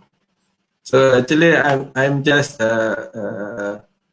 joined this team. So before that, actually, there are I think 3 or 5 industrial designer already involved in this project. I'm just continue and support them to help them on visualize the object, because I'm just still doing this all the activity or the design work in my house. So this the first, I think the drawing, the designer, the engineer come up from I think SketchUp. So they want to they request me to help to visualize and then to do some good rendering and animation, so for them to get the funder to present to investor to get to support this project, because this is a huge project and a lot of investment need to make sure this prototype is running properly. So from this drawing I get, and then I come out, I create a 3D bag. For me, it's to do the simple 3D modeling like this, quite easy for me. It's not automotive design, just a box and just a simple box design for me. So from here, because I'm specialized in alias, maybe you all know Autodesk alias. Normally, this software we did for automotive design, car design. So I come up with the 3D modeling. So this is the first version of a combat unit. It's from container. We modify. We use the old container to create the combat unit, because we need to make it fast. So this is the rendering, final rendering for the team to make their promotion and to get the paperwork and then to present to, I think, the investor or to get the fund. So this is the interior. Maybe on the detail of the work, I think later on Mr. Firdaus can explain, because I'm now focusing on the concept development for this stage. So this is the interior, the rendering. I'm using Keyshot. So this is the final poster we did for promotion in YouTube, in Twitter, in Facebook, and then luckily and Alhamdulillah we got a promotion and coverage by, I think, Awani, TV3. So a lot of crowdfunding coming, so to support this project. So, but with the success of this project, the team, because the team is comprises with a lot of expertise like doctors, engineers, lot of engineer designer. So we come up with the spin-off product from Combat. So we're not just doing the simple product, but we need to innovative and creative to come up with the more innovative product. We come up with the Combat set. But actually the truck is not the final product. This is just my imagination, my vision as a designer. I can just download from Grab 3D, free 3D, normal truck, but it's not a good ethic as a designer. Better I create a new design. Okay, so I'm doing the sketching for the truck before I did the truck design. So as a designer, and then I'm also promoting the activity in my IG, my YouTube. So I can share the video. Maybe while I'm showing this, okay, maybe this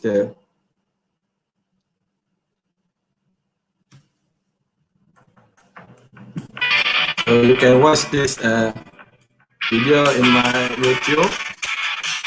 But this one I make faster because the time. So I'm using Autodesk Alias for your information. Everything I'm specialized in Autodesk Alias. So actually in Alias you can do from 2D sketch until 3D modeling and rendering. So see, I'm not using Photoshop. Photoshop maybe using for touch up the picture. But mostly I'm using Autodesk Alias for the rendering. Okay. From 2D sketching, so later on I will convert into a 3D, still using the Alias.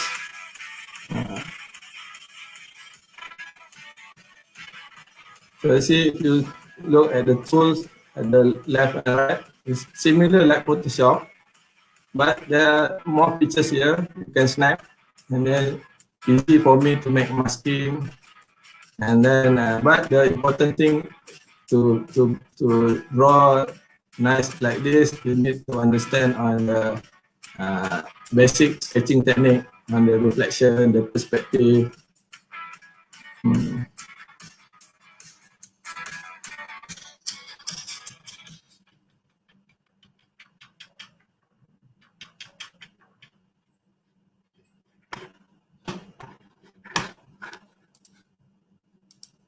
Okay, this is another video for the final product.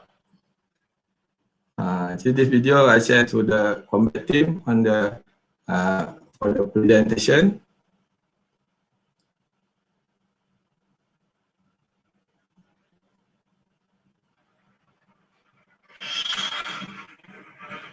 So I'm using a showcase for the animation. It's a real-time animation, not using keyframe. Takes time. Real-time animation is simple. It's in I think 1 hour you can do this animation. If you're using a keyframe animation, you need maybe 1 week to render these images. So this is very simple because the important thing, how the products look like, how the presentation look like, and the functional.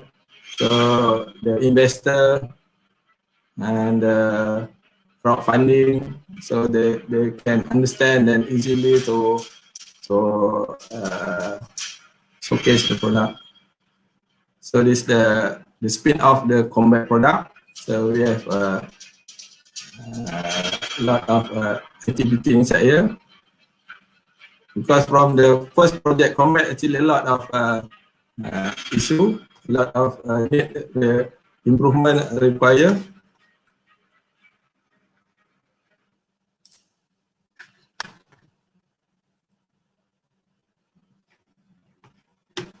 Okay, so this is the rendering of the combat, the truck, and then also the rendering, the different view with the different environment, and then this is the consideration of the OKU, disabled people, and then also this since I'm for me easy to do the rendering, so I come up with the set of vehicle as a frontliner. So make sure all the frontliner like a VIP, they are all important person, so they need the motivation, they need a special vehicle for them to serve, to help us. So in the team, in combat team, actually there are a few aviation engineers, so they share to me on drone technology. They share the technical, so they request me to come out with the drone technology, and this is another spin-off. So for the rural area, the remote area, so they require a set of like this, the combat set like this, the facilities. So they need a drone to bring the sample of COVID-19 sample. So because using the road vehicle takes time. So if we use the drone, it's much faster and easy. So this we did the design thing in July or August. The image at the back there actually the Sungai Buloh Hospital, where we are now at the central for COVID-19 pandemic. This is another image on the drone station. Okay, and the image. So it's the interior. Inside the station, the combat station. This is the medical, everything. So another project also in the spin off the combat. Actually, we are doing the proposal for like a ward, movement ward, mobile ward for pandemic. So this one also be presented to the team. So okay, this is another special project, me and the team. So we are.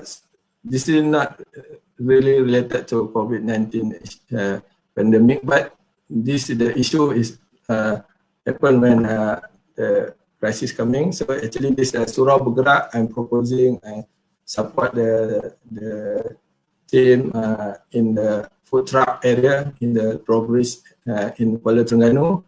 So they request me. Actually, I'm not don't know about them before. They are using Facebook Messenger. They request me to help them to come up with the proposal because they have a whole bus mini. So to convert it into a surau bergerak, because in a COVID situation now, as a Muslim, so the distancing, so make it happen. Okay, this is the design proposal for the surau bergerak in Kuala Terengganu.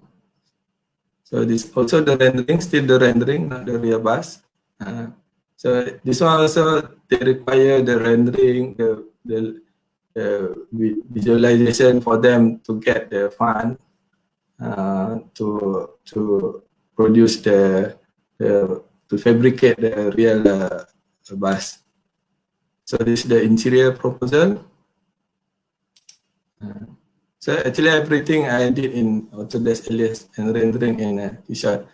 Which is the interior. Okay, this is the real bus right now, because I think that get not the I think just enough for them to construct this prototype.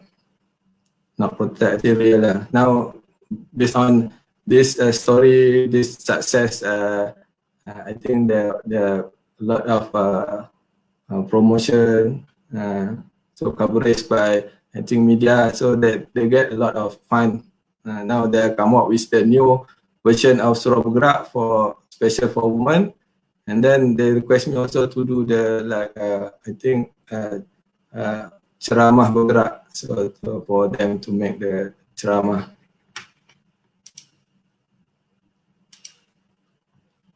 Okay, this almost my final slide about the design competency. So in between 1 year, I'm developing the project, not just a MIMOS project, but the other society project.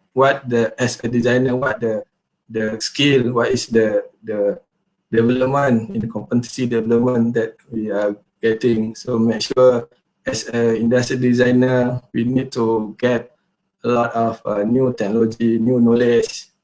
For me, this is the list of I think what I get development.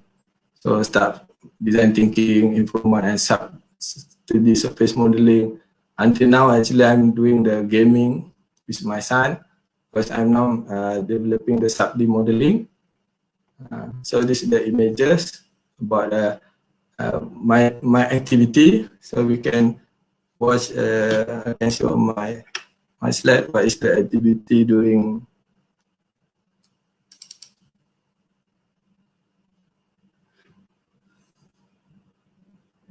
Maybe some of you already watched this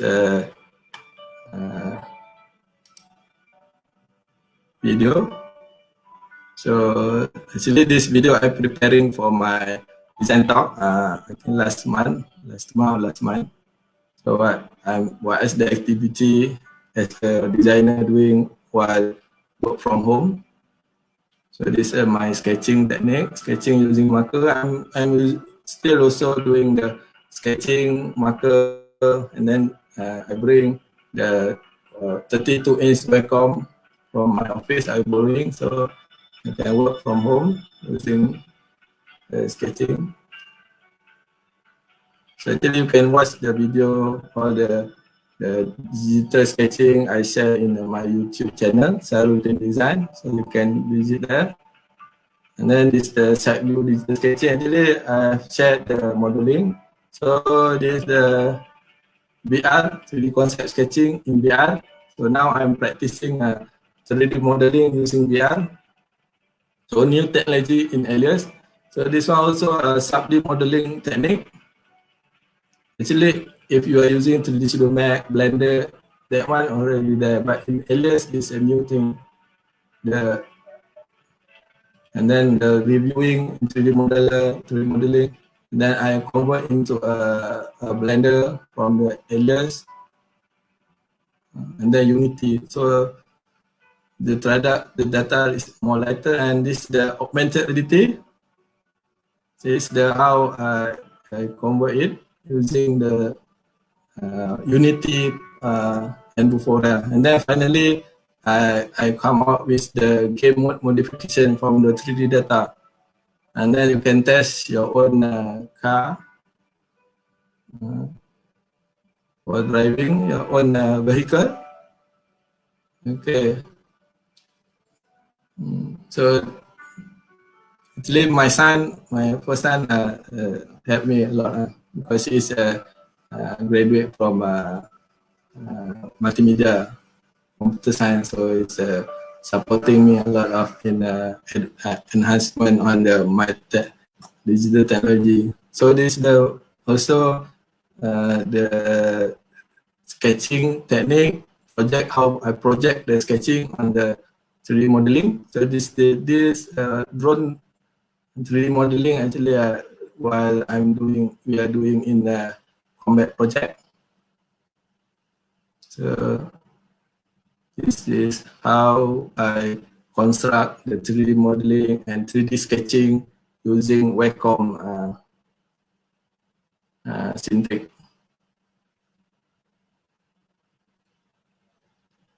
Okay, so this is the technique how I can transform. Before that, you need to do a complete sketching, quick sketching using the sketching tools in Alias. But in the top view,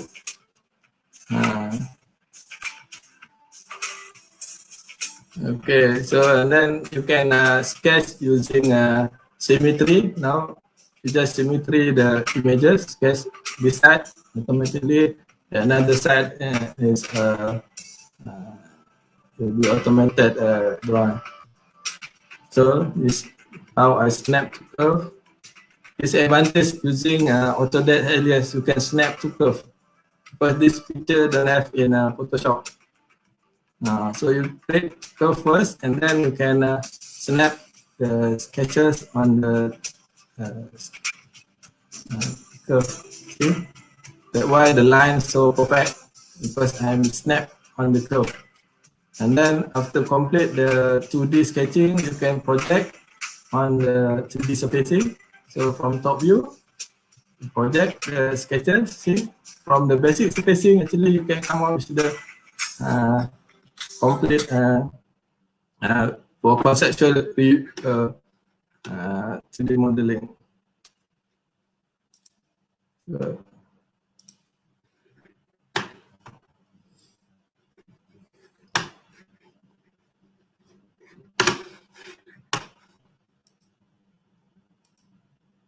Okay, this is my IG and my YouTube channel, so you can visit if you're free and to view more sharing knowledge and video inside my YouTube and IG. So this is about what we are using in MIMOS, about computer-aided industrial design, from graphic multimedia sketches, mechanical engineering, reverse engineering, 3D printing, digital rendering, and virtual reality, augmented reality, and finally, new technology now, we are developing a video game. Everything is require design and 3D modeling. So I think that's all for my sharing today. I hope you all enjoy and get new knowledge, new technique, and get inspiration for new idea for you all designer to serve to the industry. Okay, thank you. Thank you very much, Encik Shahrudin. It was a very insightful and interesting presentation you shared with us just now, especially for us as the industrial design student. We get to know how exactly the industry works and the process that we have to do before we produce a design or we produce a product or anything. Okay, before I pass down the screen to Encik Firdaus, let me review back briefly about what has Encik Shahrul shared just now with us. So he basically explained on us about what MIMOS do, what MIMOS has contributed to the society, to the community during this pandemic. So MIMOS has participated in designing the face shield with Celia Tech in Damansara. So basically, most of the industry in Malaysia lack of designers. So MIMOS as a design team provide their knowledge in design and help them to produce a good design, a good product to be sell or to give back to the community.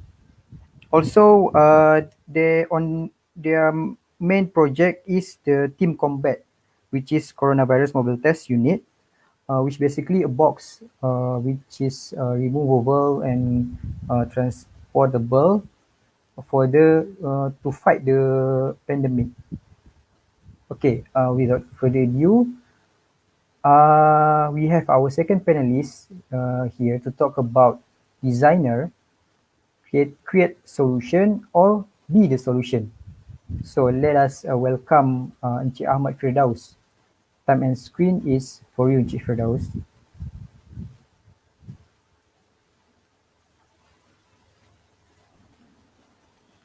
Okay, Assalamualaikum. Good morning to all.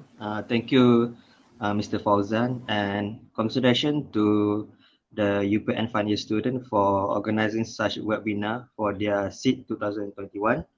Okay, so I'm going to continue what Mr. Sarudin talked about with the combat. Okay, so in this pandemic, as a designer, we are the solution or we are the solution.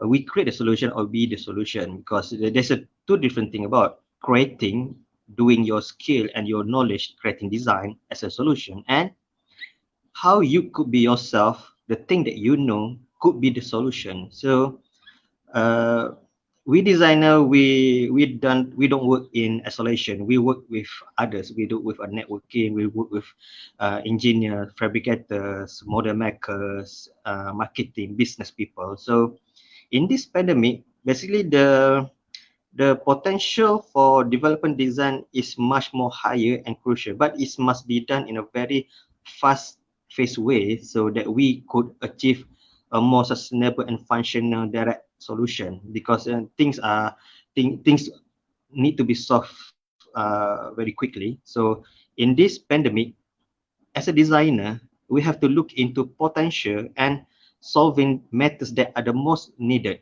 Okay, so let's move on to the second slide. All right. Okay.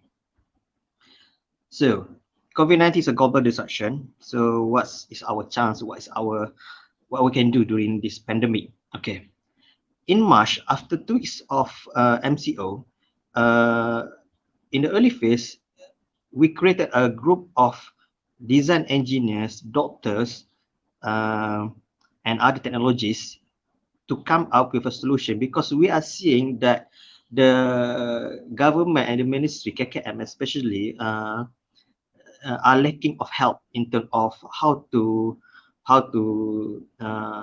test and swab doing the swab test. So we need to secure a very safe and practical way how to conduct COVID testing, how to do the swab test. Okay, so as a solution and research based thinker, we use our creative experience and creative thinking in designing and how to communicate it to us. So in this combat group, from basically the combat is a group of professionals that contribute their ideas, effort, networking, and other of their resources to create a safe to use container that is not can be contaminated by the virus, and securing the health worker in a safe place, and also securing the patient or the people who are going to be screened in another space that would not create any contamination. Because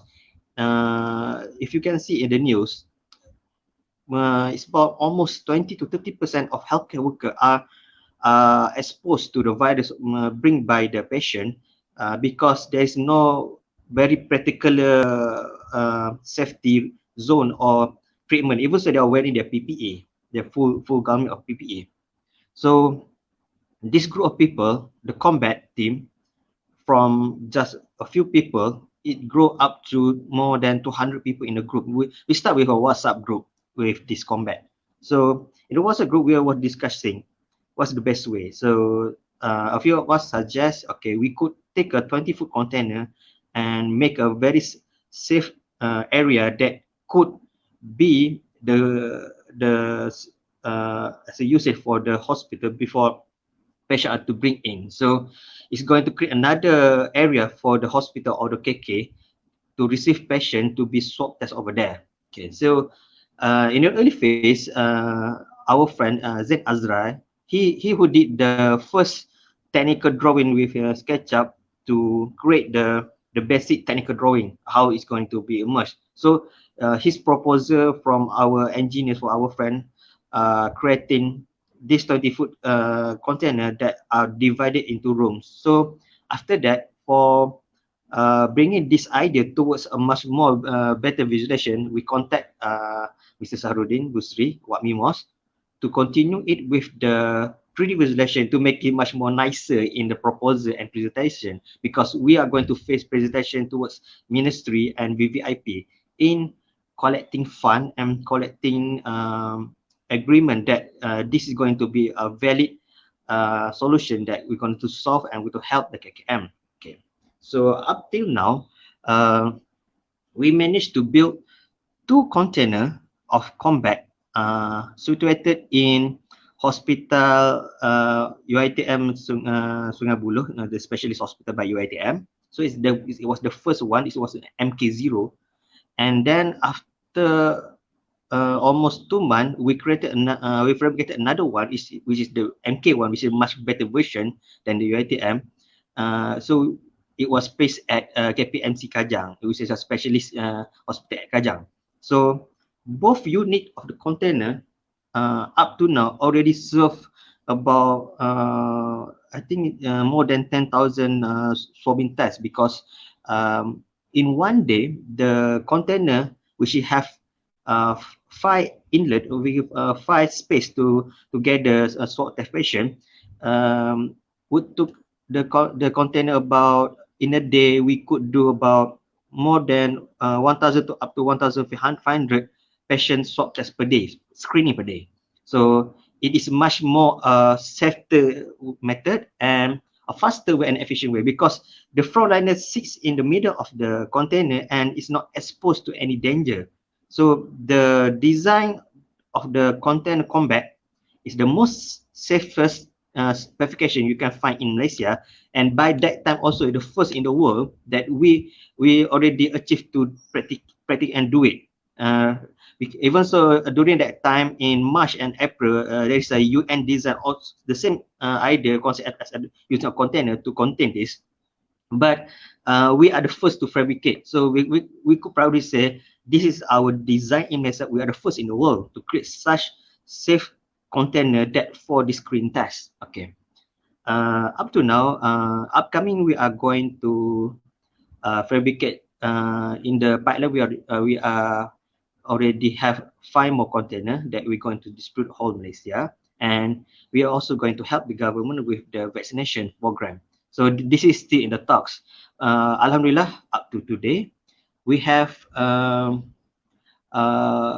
presented to 3 ministers, Minister of Education, Minister of MKN, and we also on the Health Minister, Dr. Adham Baba. So we got the, because we got the green light and the requirement spec that we are the most safest specification designed by date in Malaysia. Okay. Next, we could go to the next slide, please. Okay, so the combat. Okay, this is what we do every night actually. So every night we're going to have this small meeting among us. So I was in charge of the creative team. So I was in charge of the looks, the branding, how to market, and also the social media. I'm also the admin for the social media to distribute the information, the news about COVID, the news about combat. So we have plenty of academicians who are helping us with solution research. We have a plenty of technology, from design engineers to doctors to specialized fabricationer. So this is the good thing about combat is quite amazing how this group of talented people can organize, can do networking, and able to produce a first prototype in 40 days. Since this third week of the MCO, in 14 days, we from ideas from sketch to technical drawing to visualization to fabrication and delivery in 14 days. So it's quite a fast track kind of movement, and that's why if you look at the combat, even so, what we must render it with beautiful glass, beautiful signage, but keep in mind we have to cope with the fabrication process that during the MCO. So there were scarce, less hard to get material, hard to get fabrication during that time, but we are able to produce it with the most up to the full standard of measurement of the specification that we propose. Okay, next. Okay, so during the MCO, somehow we create a campaign that shows the effort of our people and our designer and our technologies that we can help the people, the Malaysian citizen, in combating, in fighting the COVID pandemic. So we come out with, we follow the hashtag Kita Jaga Kita and also the frontliner helper. So every day, from our members in the group, we share the combat news, the combat update, what are we going to do today, this is what we already in the timeline, what we're going to help. So basically, combat already spawned about 50 solution, 50 subgroup that are doing research and design and also executive execution on 15 kind of problems. So we have from the first, the container, we have the PPE groups, we have the medical equipment group, we have the resource group. So it's from about 15, actually it's more than that, but to be on the paperwork, we have 15 group that are doing many works on certain focus issue. We also have a group working on isoport, that the how to transfer the highly sick patient in the ICU to another van or to another hospital. So we also developed that. So these were up to first prototype, and after the MCO is being reopened again, so certain projects are bring up to grant up to funder that we could have this as a commercial product and also be backed as crowdfunding to be helped also with the KKM. Okay, next slide please. Okay, among the I think the successful part of combat is how do we deliver it to the media, to the social media. So we have been covered by Astro and Media Prima, and also of course with RTM several times. So thanks to our creative team, especially we have our friend here, Mr. Ismail. He done most of the video editing and on the photo for the publication of to the media. So during this pandemic, how we convey the public to the message that we could help together is very important. Plus, we are also doing crowdfunding, and we need to show what we are doing with the fund that contribute directly to the public. And for your info, 100%, more than 200 of us doesn't receive any payment in terms of doing this task. We are doing it by our own effort to help Malaysian and to keep us safe. And this is our love for Malaysia. So the money basically goes to the fabrication of the container. And also, like in the picture, I have my friend Puan Zayana. She's our head PPE teller in Cheras. So she was making about more than 3,000 pieces of PPE, especially there are many orders for HKL. So her team about 20 tailors that are also single mother and B40 tailors that contribute to help our community in fighting this COVID by sewing PPE garment.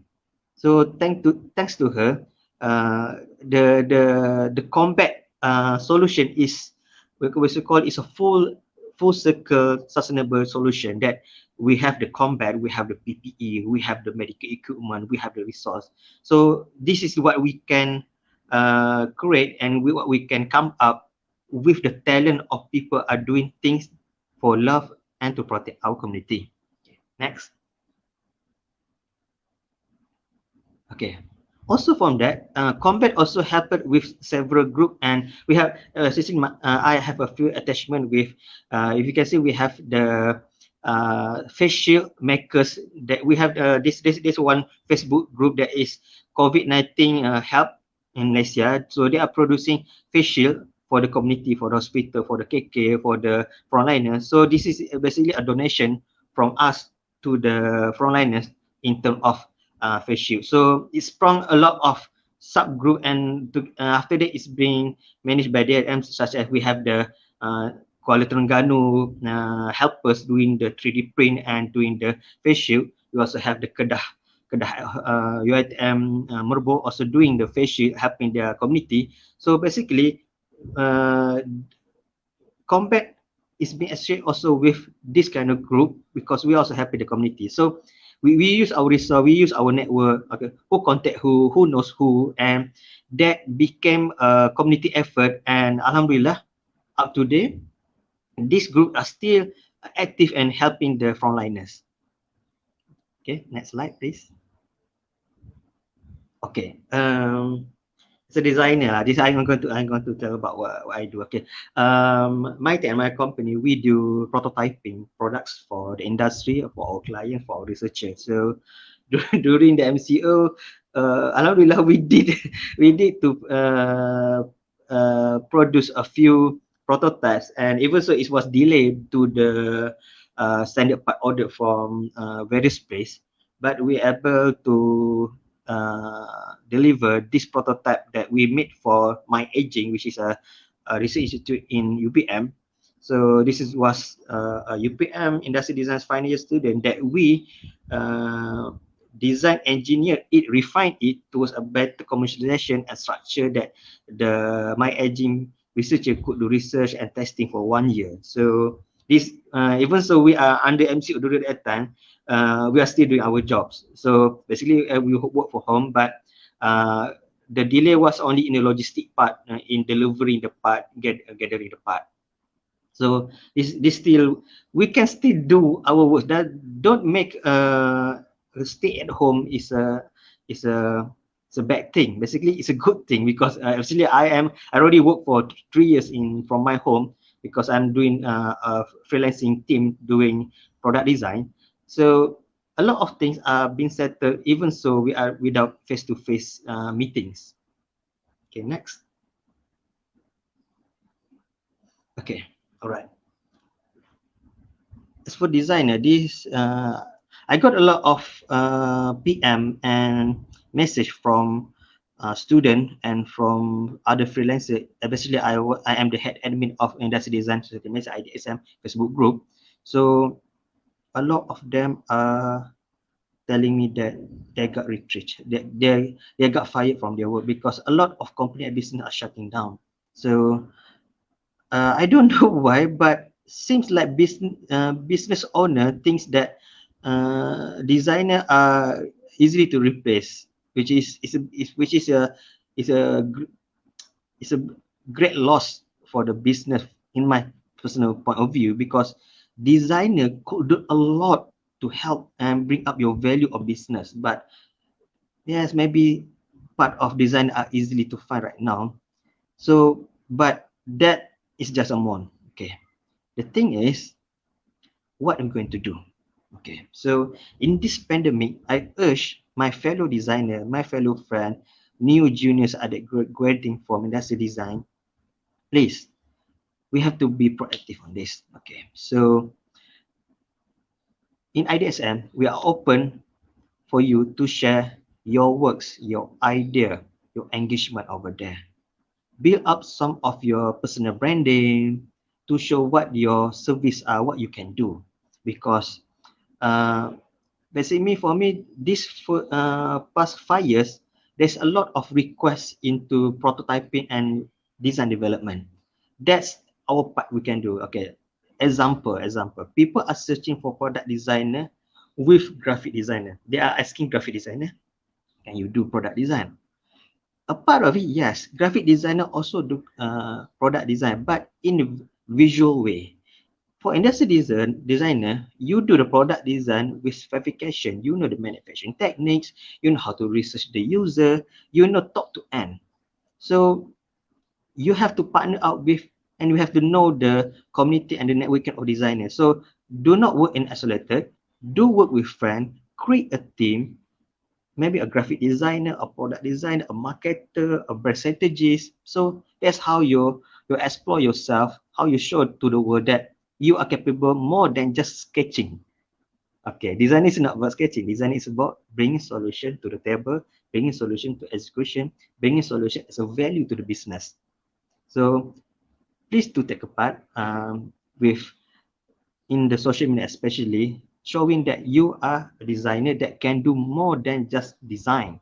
You can collaborate, you can help business. Okay, so like with IDSM in the MCO, we created an initiative that we call IDSM Sembah Santai. Basically, it's an interview of scope of industry design work and creative with our industry design friend. So we did a session with Effendi. So he was in Thailand.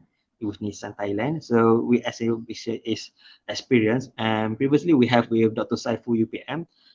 He shared about the teaching method with industry design. And we have many more friends that we already interviewed during the last session in IDSM. Okay. All right, next. Okay, so basically this is my last slide. Okay, so I'm urging new graduates, especially, please do be active in social media. It doesn't mean you have to be active in IDS, and you have a lot of platforms, even your own personal social media platform. Show your work, tell what you can do, because our society can't change can't really understand what is industrial design that could offer them. If you do not talk, if you do not promote what is industrial design, many people, especially even your parent, will still, oh, industrial design, design kilang so that situation when people doesn't really understand what do you do, what value you bring to their company, bring to their life. So how could you associate with a person that could change things, could offer better things? So even so, we have passing the pandemic right now. It's a hard time for us, for designers especially. But we could show the audience, which call the public, that we can do more. We could help. It's okay. And it's also a feel-good factor that if you could do a design that can help the people.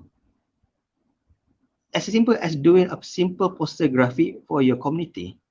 So that's how you help. And please do share the good value of industrial design in making this MCO again this year. MCO this year is a wonderful thing. So we hope we could help each other.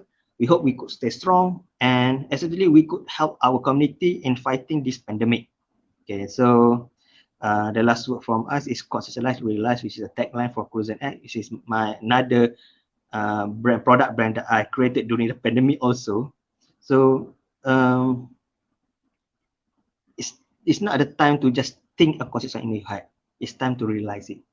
Make a prototype, make a product, show what you can do. Even so you are sketching, show it. Tell the public, what is this, what is the benefit. Maybe after that, many of your ideas would be heard and people start recognizing industrial designer as a very important person in community that could help and could bring so much value to the world, and absolutely we design pleasing product design. All right. So thank you to the community that invited me over here. So hopefully after the in the Q&A, we could talk more about this. All right. Thank you.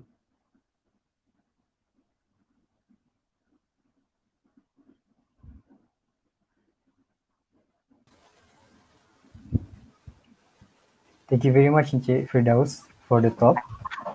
It's a very good information you shared just now.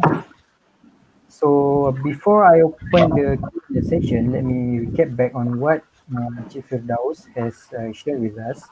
So basically, he shared about designer should be create solution or be the solution. So what designer should do, especially during this pandemic. So pandemic is a very crucial time. So designer must be fast in finding the solution.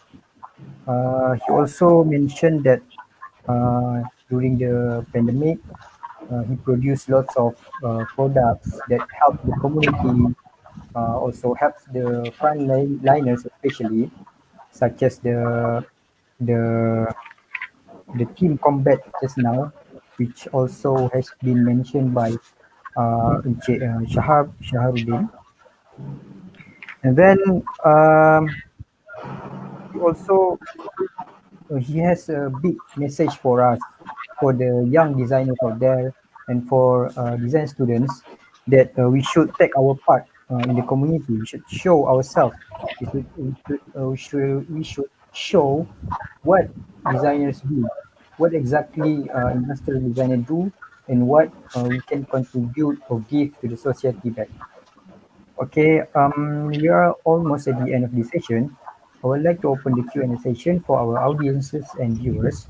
For those who want to ask questions, you may leave your question on the comment or chat section below. And I've received some questions here from the chat. The first question is from Miss Yimitan.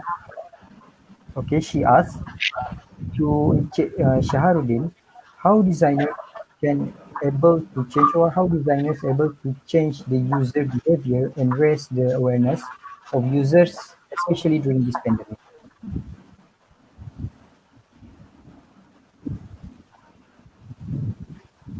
Okay, thank you. So thank you for the question, Yamin. Okay, So on behavior, so maybe my answer not really right, but this is just my opinion. So as a designer, we are capable to, we are as a role model also for, because if you are always sharing something, so you become a role model for other designer. And so to create a behavior, actually, as a designer, because you design something, you design, especially as a graphic designer, it's directly you can design what the content or the promotion or the advertisement to highlight the good behavior. So as a designer role, so we can capable to show the public. So using our design method, our design technique, design skill to share the public using social media or advertisement or everything using a visual communication. So how to create a good behavior or good method or good ethic as to solve the pandemic, the current issue for the society. I think that's my opinion as a designer. Okay, thank you, Shahrudin. So next question comes from Mr. Safwan Arifin. He asked, how does public react to the current design in creating awareness of this pandemic? Maybe Firdaus can answer this. Okay, so the interesting things that happen during the pandemic is among of them they are open there and create awareness is created on 3D printing. So with the community are using the 3D printer to create face shield, they are when by the media and in the TV or in the internet social media, they are showing that we can create face shield with the frame with 3D printing. So this is a new thing. So the public was actually we can create a product with 3D print. So yes, we are creating the face shield with the 3D print, but after that the public know, we can design this kind of thing and we can print it, and it's much more cut saving time rather than using mold that costs much more pricier. So a part of the during the pandemic, during the MCO, is the exposure of 3D print that designer use 3D print to make prototype and to make usable product that is directly usable. Even so, the finish is not quite good, but the functional do it part. Okay, so how designer could do more on the awareness is just like we design with the combat, we paint it red. So red is the color of emergency of getting attention. So with the logo, with the graphic design visual that we do, and especially with the good rendering visual that Mr. Fort Mimos already shown, the media, especially the television that reshare it, think this is a very important matter. So the public got the intention that this what we're doing are important, and they start reacting towards more safety and following the SOP, especially. Okay, thank you very much, Firdaus. I also think that 3D printing is a very good way, one of the best way to produce something, right? Because the price is not very expensive, and it can produce fast enough for the emergency. Okay, next question is from Mr. Gary. He asked to Encik Firdaus. He said, just a doubt. Do you think virtual reality or VR will take over the current world if the pandemic continues? And what is your opinion on what will happen to design industry in handling this VR system for those of them who has lacked knowledge on it? Okay. Virtual reality is a medium. It's a visual medium. From seeing a content on a screen and up using your HoloLens or your VR lens. So basically, it's a change of the medium that we see. So how we interact with the medium, such as in VR, we have this sensor control, this hand control sensor that we could do sculpt in 3D. We could interact with the object or item in the 3D asset. So in a way, what kind of work, what kind of solution that you can come up and use the VR first? Okay, like say lah, okay, VR is not the new thing. VR already we have 20 years ago. We have seen in movies in the 80s already have VR. So the thing is about the technology that could be used for the public or be consumed by the public is on the adaptation. What is it going to use the technology and what for? So you have the demand, you have the needs. Okay, currently like this week we are facing a lot of parent susah hati when their children cannot learn online.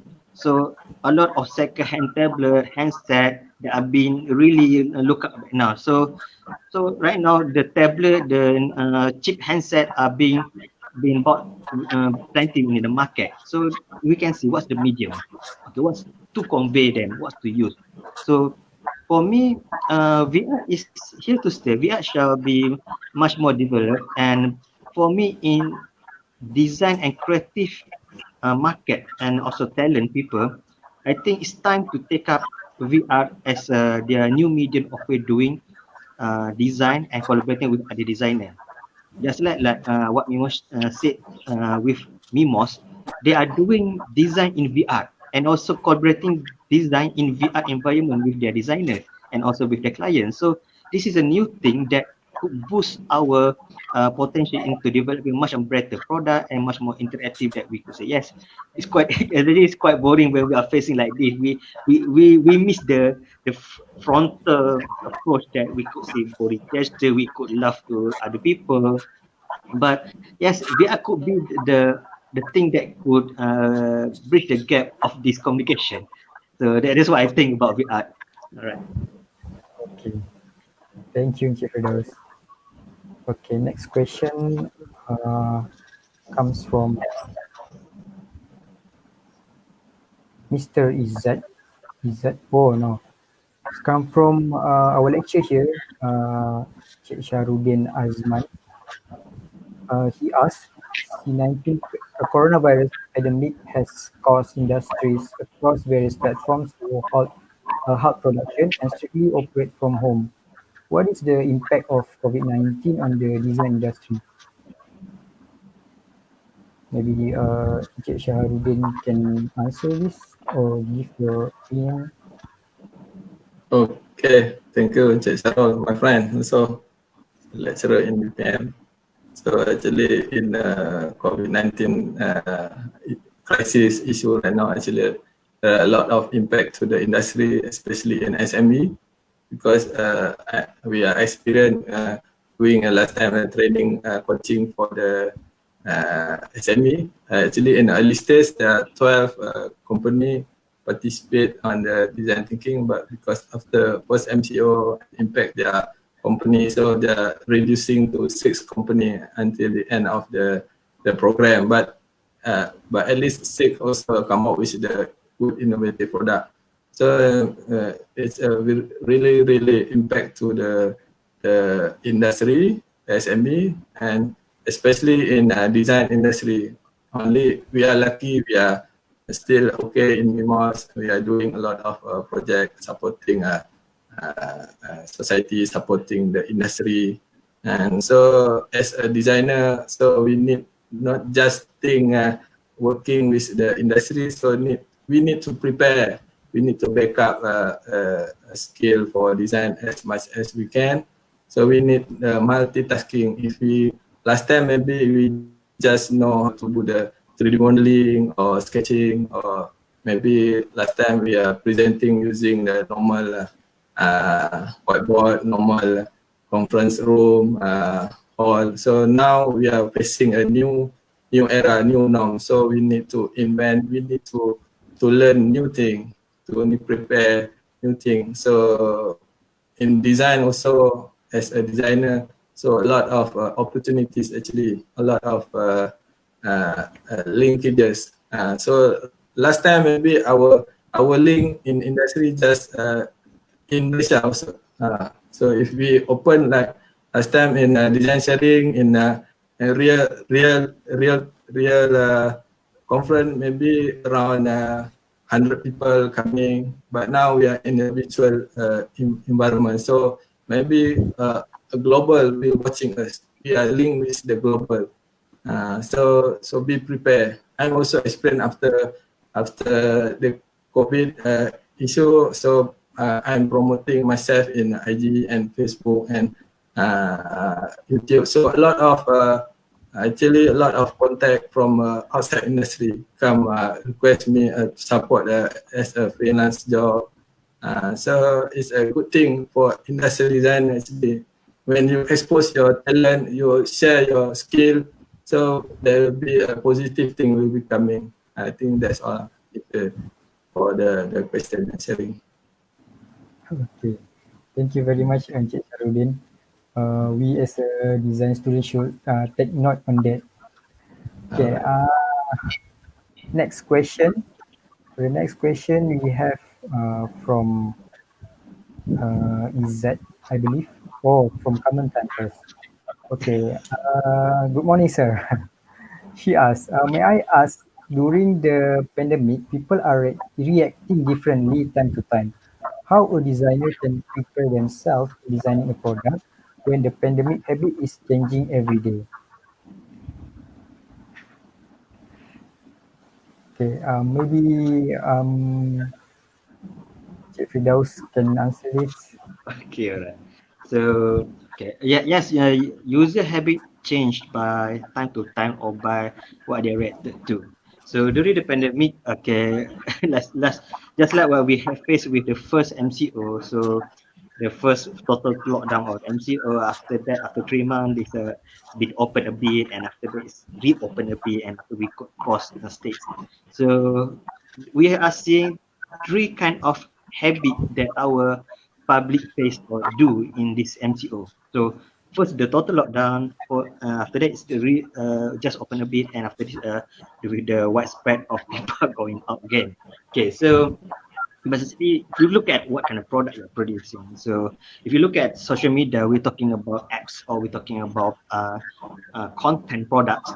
So it's basically about the time that consumed by the user, which time to share it, which time to share about what you're going to do about it. So this the timing during MCO is kind of changed drastically from previously we have the input of working by 9 to 5, but right now people are working at home. So we could say we are working all of the hours at home. Basically, even so we have children because uh, basically doing work at home is much more difficult than doing work at office because we are mingling with our family, right? So looking at that, what kind of product that should be designed, should we have? Okay, for instance, last year MCO result on product design research or product what to sell in the market, in the retail part, a lot of household items, especially garments, especially house furniture, are really being looked up by buyers because they are spending more time at home. Imagine like this. Before MCO, the sofa in your house, you only sit on your sofa maybe about 2 or 3 hours a day after you came back from your office from your work. But when you at home, that sofa you're going to sit there almost 20 hours a day.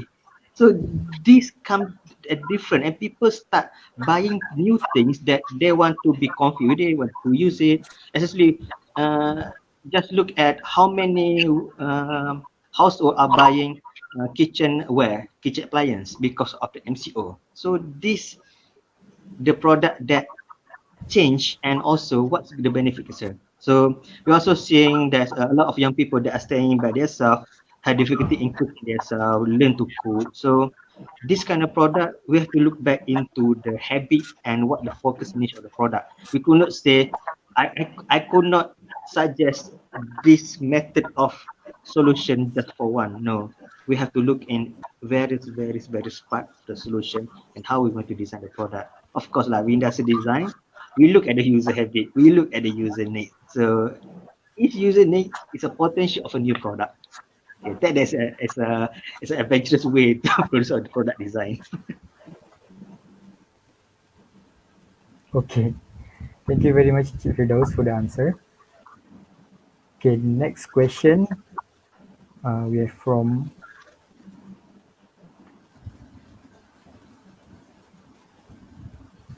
finally from Mr. Izzat Sabri. Okay, he asked Cik Firdaus, I have a question. How will COVID-19 pandemic influence design and design research? So this Okay. question maybe after Cik Firdaus answer, Cik Shahrudin can give some of his opinion also.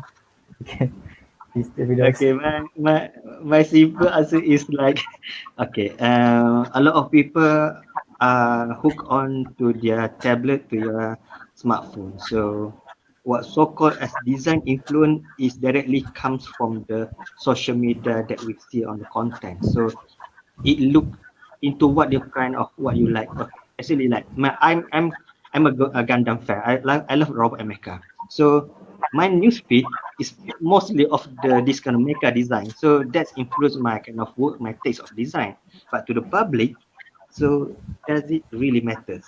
Does it, which is part of, it still goes back to the user study and research. Okay, but for this now, the observation that we used to do in the public place, and we could walk into the shopping mall, we see people are doing this time, we cannot do right now. So the feedback on the research part is basically online, and we just could observe people from the reaction and engagement in the social media. That's what we can do now. That is very, it's a kind of limited space that we have right now and what we can do.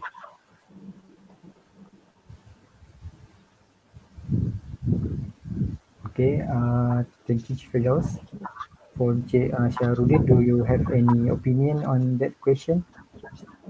Okay, to check that question. So in the what's the impact that influence to the designer? So actually a lot of changing influence as a designer. So last time maybe people can go outside so they can show their fashion, their clothes. But now all everything inside the home. So only the popular thing actually the social media like Facebook, IG. So there are a lot of sharing whole history or sharing what they are cooking, their activity. So now is the changing the lifestyle is different.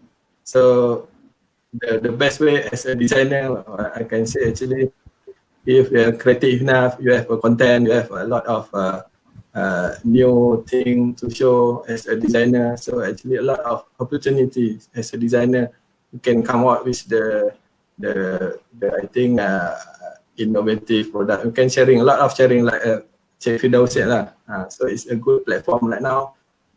So as a designer, show your talent, your influence to the others. And then for research, I think quite critical now. It's very difficult for I think student, for researcher to do the real research, public research, question everything. So everything now is online.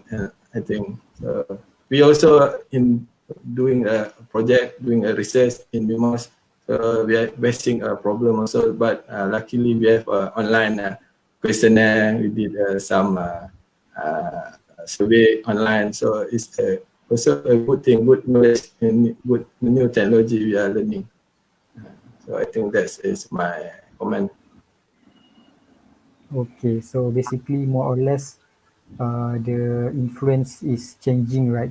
Because of this pandemic. Yeah. Okay, thank you very much. Next question we have from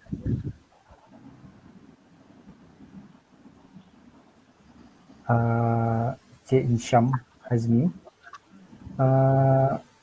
Cik Ahmad Firdaus, as an independent designer, how did you find your first client and how do you develop your own brand in the early stage?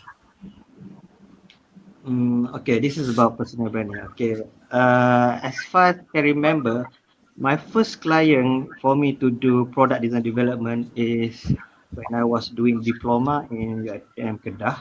So I have set up a Coroflot account, which is a online digital portfolio that we could share our pictures of what product we had done, our rendering we had done. So by then I was contacted by a client in Singapore that was looking student price kind of service in product design. So I got the job. So I did a few sketching and 3D for the client. So that was my first client in product design development during my diploma. So I got that kind of freelance task because I share my work in Coroflot. Even so, the Coroflot account digital portfolio is not, it's not like Instagram or Pinterest that are widely people search. But when a client wants to design something, they go to the Google, they search, they're going to screen all these pages and they're going to check, oh, this designer can do this, the portfolio can do this. So I was luckily, I was the right candidate for that company to make such a product design for them. Okay. Again, on the personal branding part is, okay, so what's your platform. So we have your really public fancy social media like Facebook, Instagram. It was so much more wicked like we have TikTok, but we also have a much more professional social media platform such as LinkedIn. So know your platform audience and how to share what your thoughts and what's your design. Okay, for this year, I really salute what we must because he do a lot of updates on his Instagram and also on his Facebook. He also make a YouTube channel to share his video on his 3D rendering.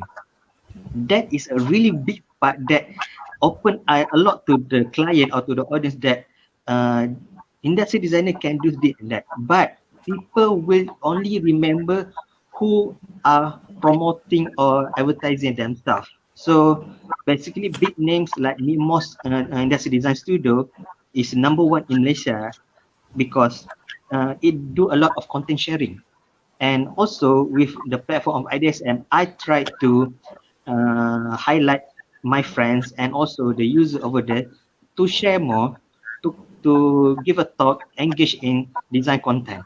So that's people going to trust you and understand what you can do because not all designer can do all things. Maybe this designer style this kind of product, this kind of market. Certain designer this kind of task. So just like what I was doing with my this is my product. So this is the Cruzen mask, my new brand. So this mask was developed during MCO and without really meeting up. So my team prototyping lab is in Ceras and my painter and crafter is in Labu, Negeri Sembilan. I am Bangi.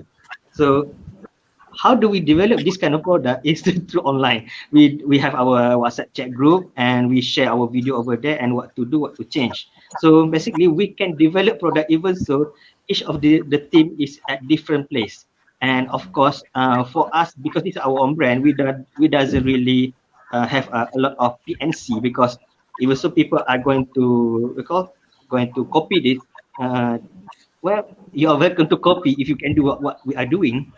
But when we share the content on our design process, it also creates a good branding attachment to the public that we can do this. Okay.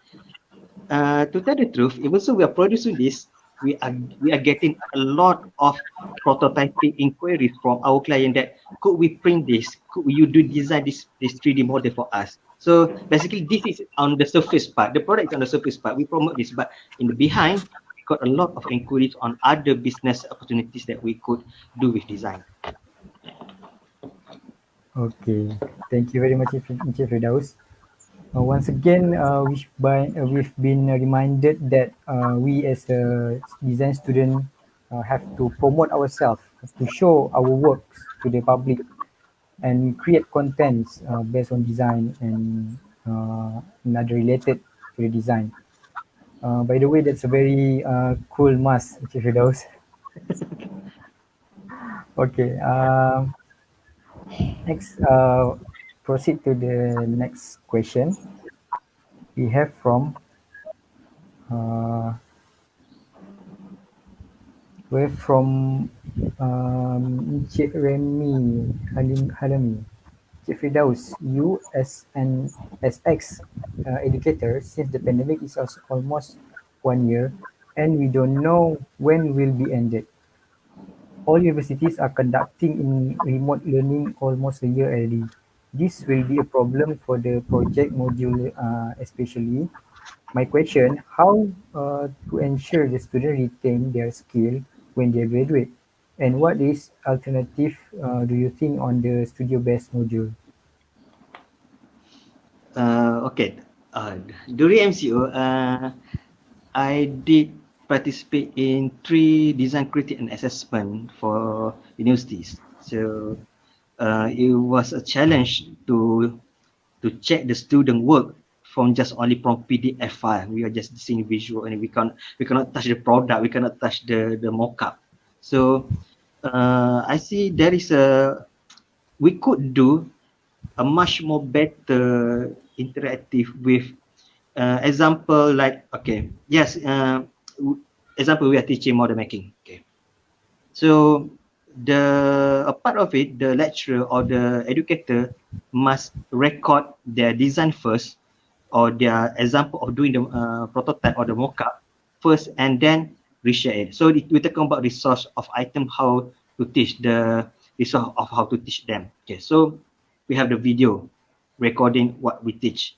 Second, we have to secure a lot of reference product that the student could follow or could do it. And third is the direct interactive critiques that we could do every day, like this kind of video conferencing like this. So basically example lah, okay, for an IPT, for a university, they could set up a new lab, multimedia lab. They have several cameras that could record and could be interactive with the student. Okay.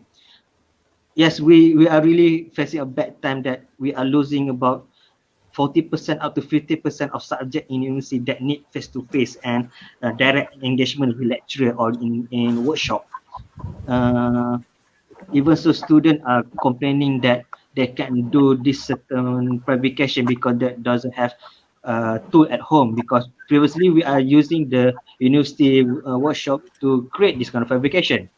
But we have to tone it down. We have to re-evaluate what we can do, what we can't do. So people will understand. Just like we have with the SPM exam, this last year SPM exam is going to do it in this March, right? So people understand. From 2020 maybe to 2020, this is the 3 years that people are affected with COVID. So more or less, we do what we can do. So hopefully we could do better with providing more solutions such as more multimedia equipment and many more educational content, recording video, doing design, recording your teaching, recording your example of work. So that could be shared. And actually, if you open this to public, also it's not a waste, because people will recognize your university that love to share this kind of education content. I'm really urging university, especially in industry design department in many university, please do set up your own YouTube channel and start sharing your video on your student, on your product, because this going to be first you are going to give free education. Secondly, you're going to expose your student and your staff as professional doing this kind of content, this kind of design, right? Okay, okay, thank you, Encik Firdaus. Do you have any opinion on this matter, Encik Shahrudin, maybe in the industry point of view? Okay, on the education part, actually I'm also serving as a part-time lecturer last time in UPN. I think around most of all the university who are for the industrial design, actually I have a experience teaching them. So mostly they call me to teach them on the sketching technique, 3D modeling. Actually that's my core expertise, my specialized on that. So in terms of education, I think in the new norm, new like the way where we live now. Actually, a lot of improvement we need to I think aging. So right now, even now, actually, I'm still learning using the OBS Studio now. I think try to manipulate the presentation. So using I controlling it myself using OBS Studio. So normally before this I'm sharing. I just using the normal background. So now I can, while I'm presenting, so I can share something. And this actually, if the lecturer can learn something new thing like this, so maybe it's much easier and much more presentable for the student. I think more understand. So while you are talking, so you can present something. So actually, for me myself, also I'm still learning until now because the new technology, new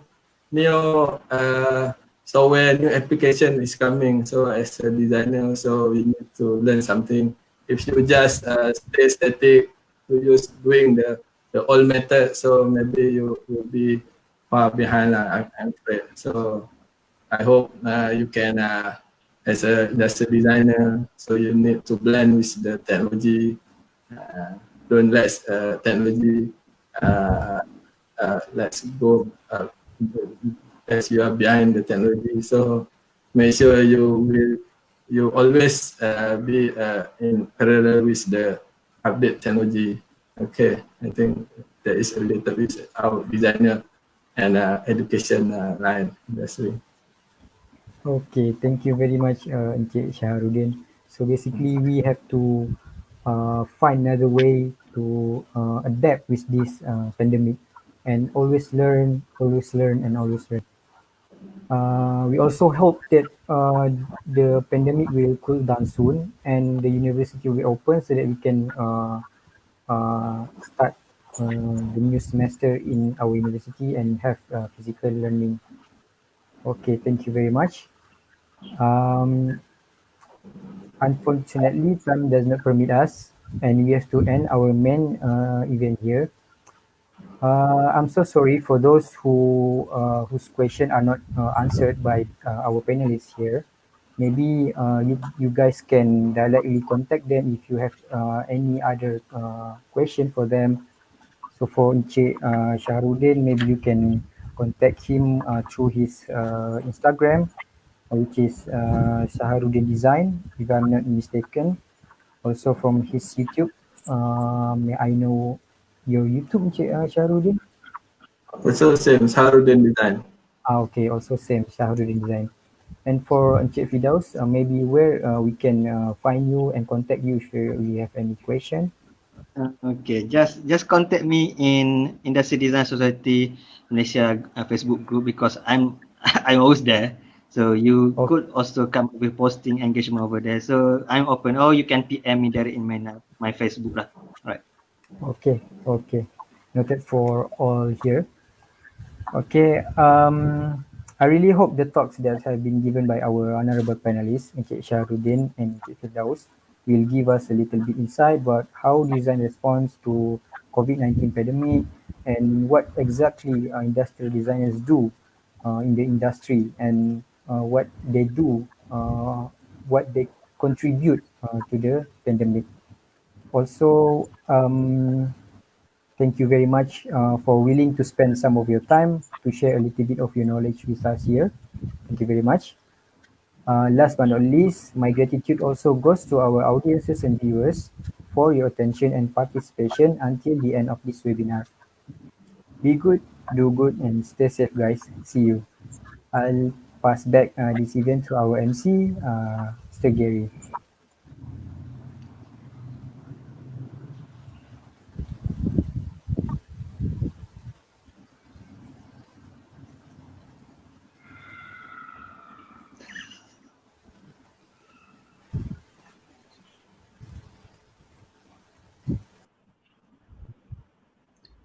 Thank you to our dedicated panelists, Mr. Saharuddin Busri, Mr. Amar Fridaus, and also our moderator, Mushabna Fauzan, for the knowledgeable talk on how design responds to COVID-19 pandemic. all the knowledge is very useful for us as a student in our university life. So, before we end our webinar, let us have one photography session of our panelists with our director and moderator from remembrance. The screen will show right after the count of three. Get ready and smile.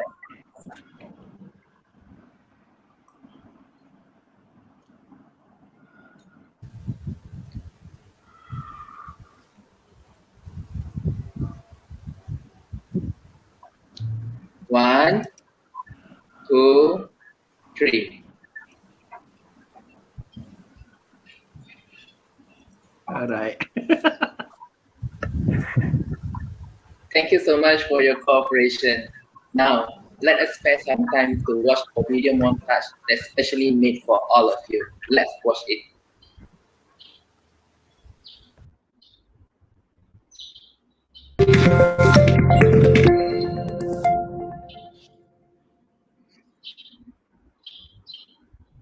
We have therefore made the assessment that COVID-19 can be characterized as a pandemic.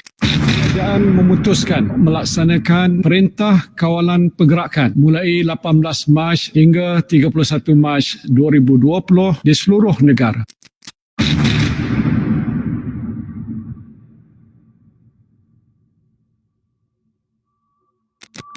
The first time in Malaysia's history that the Prevention and Control of Infectious Disease Act was invoked All to mass restrict movement gatherings of will be people cancelled or to cope with postponed until April the 30th because of the COVID-19 outbreak. Operators, meantime, have urged Malaysians to avoid panic buying. First two COVID-19 deaths. And the first two deaths were reported today, and that's alarming to Malaysian public. 60-year-old Malaysian pastor from Kuching, Sarawak is second. Malaysia reported 4,029 more COVID-19 infections on Saturday, making it the highest number Now, of it's daily obvious cases that the government is recorded. struggling to deal with the sudden surge of cases. The emergency proclaimed by the Yang di-Tuan Agong is not Malaysia has been slowly easing its coronavirus restrictions, but cases soared again.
Stay strong, stay healthy.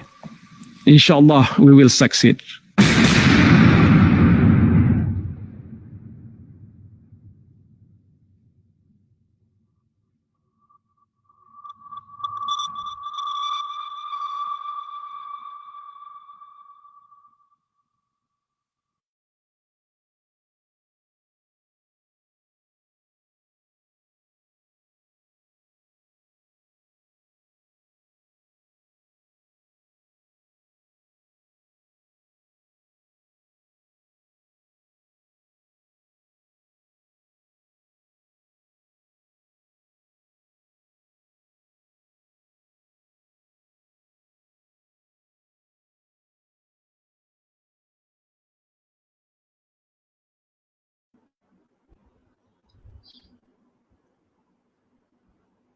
Thank you for watching and also attending to this webinar. Sorry if we are not able to attend all the questions, but if you have any other question, feel free to reach us through our social media, SEED Showcase 2021. Before we end our webinar, we would like to dedicate We Love UPN song for all of you. For your information, We Love UPN song is an official song to be displayed in all the events held in UPM. Attention to all the students of UPM. The QR code will be displayed right after the song, and also the link will be sent in the Facebook channel by the person in charge. Please scan and submit your details for us to proceed with the merit. On behalf of Department of Industrial Design, University Putra Malaysia, I would like to thank everyone for joining us today. With that, thank you so much for participating in today's webinar on how design responding to COVID-19 pandemic, and have a great day ahead. Stay safe, stay healthy, and always be positive.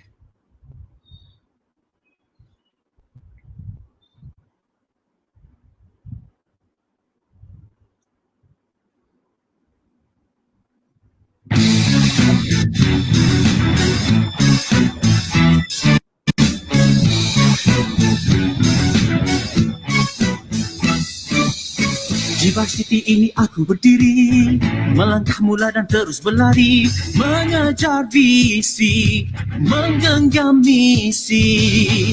Puncak megah ingin ku tawani, dengan ilmu aku berbakti, julang tradisi, unggulkan varsity. Ayu semadi hati, katakan ini, we love you PM. We love you PM, kau sentiasa di hati, kaulah inspirasi. Ayo berlari, menggapai visi, berilmu berbakti. Oh yeah, we love you PM, we love you PM, kau sentiasa di hati, kaulah inspirasi. Ayo berlari, menggapai visi, berilmu berbakti. We love UPM, we love UPM, we love UPM, we love UPM. Di varsity ini aku berdiri, melangkah mula dan terus berlari, mengejar visi, menggenggam misi. Puncak megah ingin ku tawari, dengan ilmu aku berbakti, julang tradisi, unggulkan varsity. Ayu semadi hati, katakan ini, we love you PM, we love you PM, kau sentiasa di hati, kaulah inspirasi. Ayo berlari, menggapai misi, berilmu berbakti. Oh yeah, we love you PM, we love you PM, kau sentiasa di hati, kaulah inspirasi. Ayo berlari, menggapai misi, berilmu berbakti.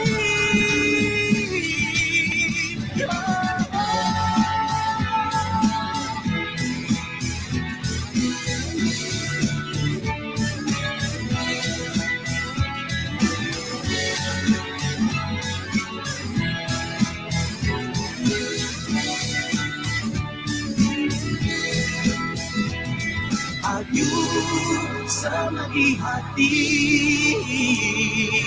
katakan ini, we love you PM, we love you PM, kau sentiasa di hati, kaulah inspirasi. Ayo berlari, menggapai misi, berilmu berbakti. Oh yeah, we love you PM, we love you PM, kau sentiasa di hati, kaulah inspirasi. Ayo berlari, menggapai misi, berilmu berbakti.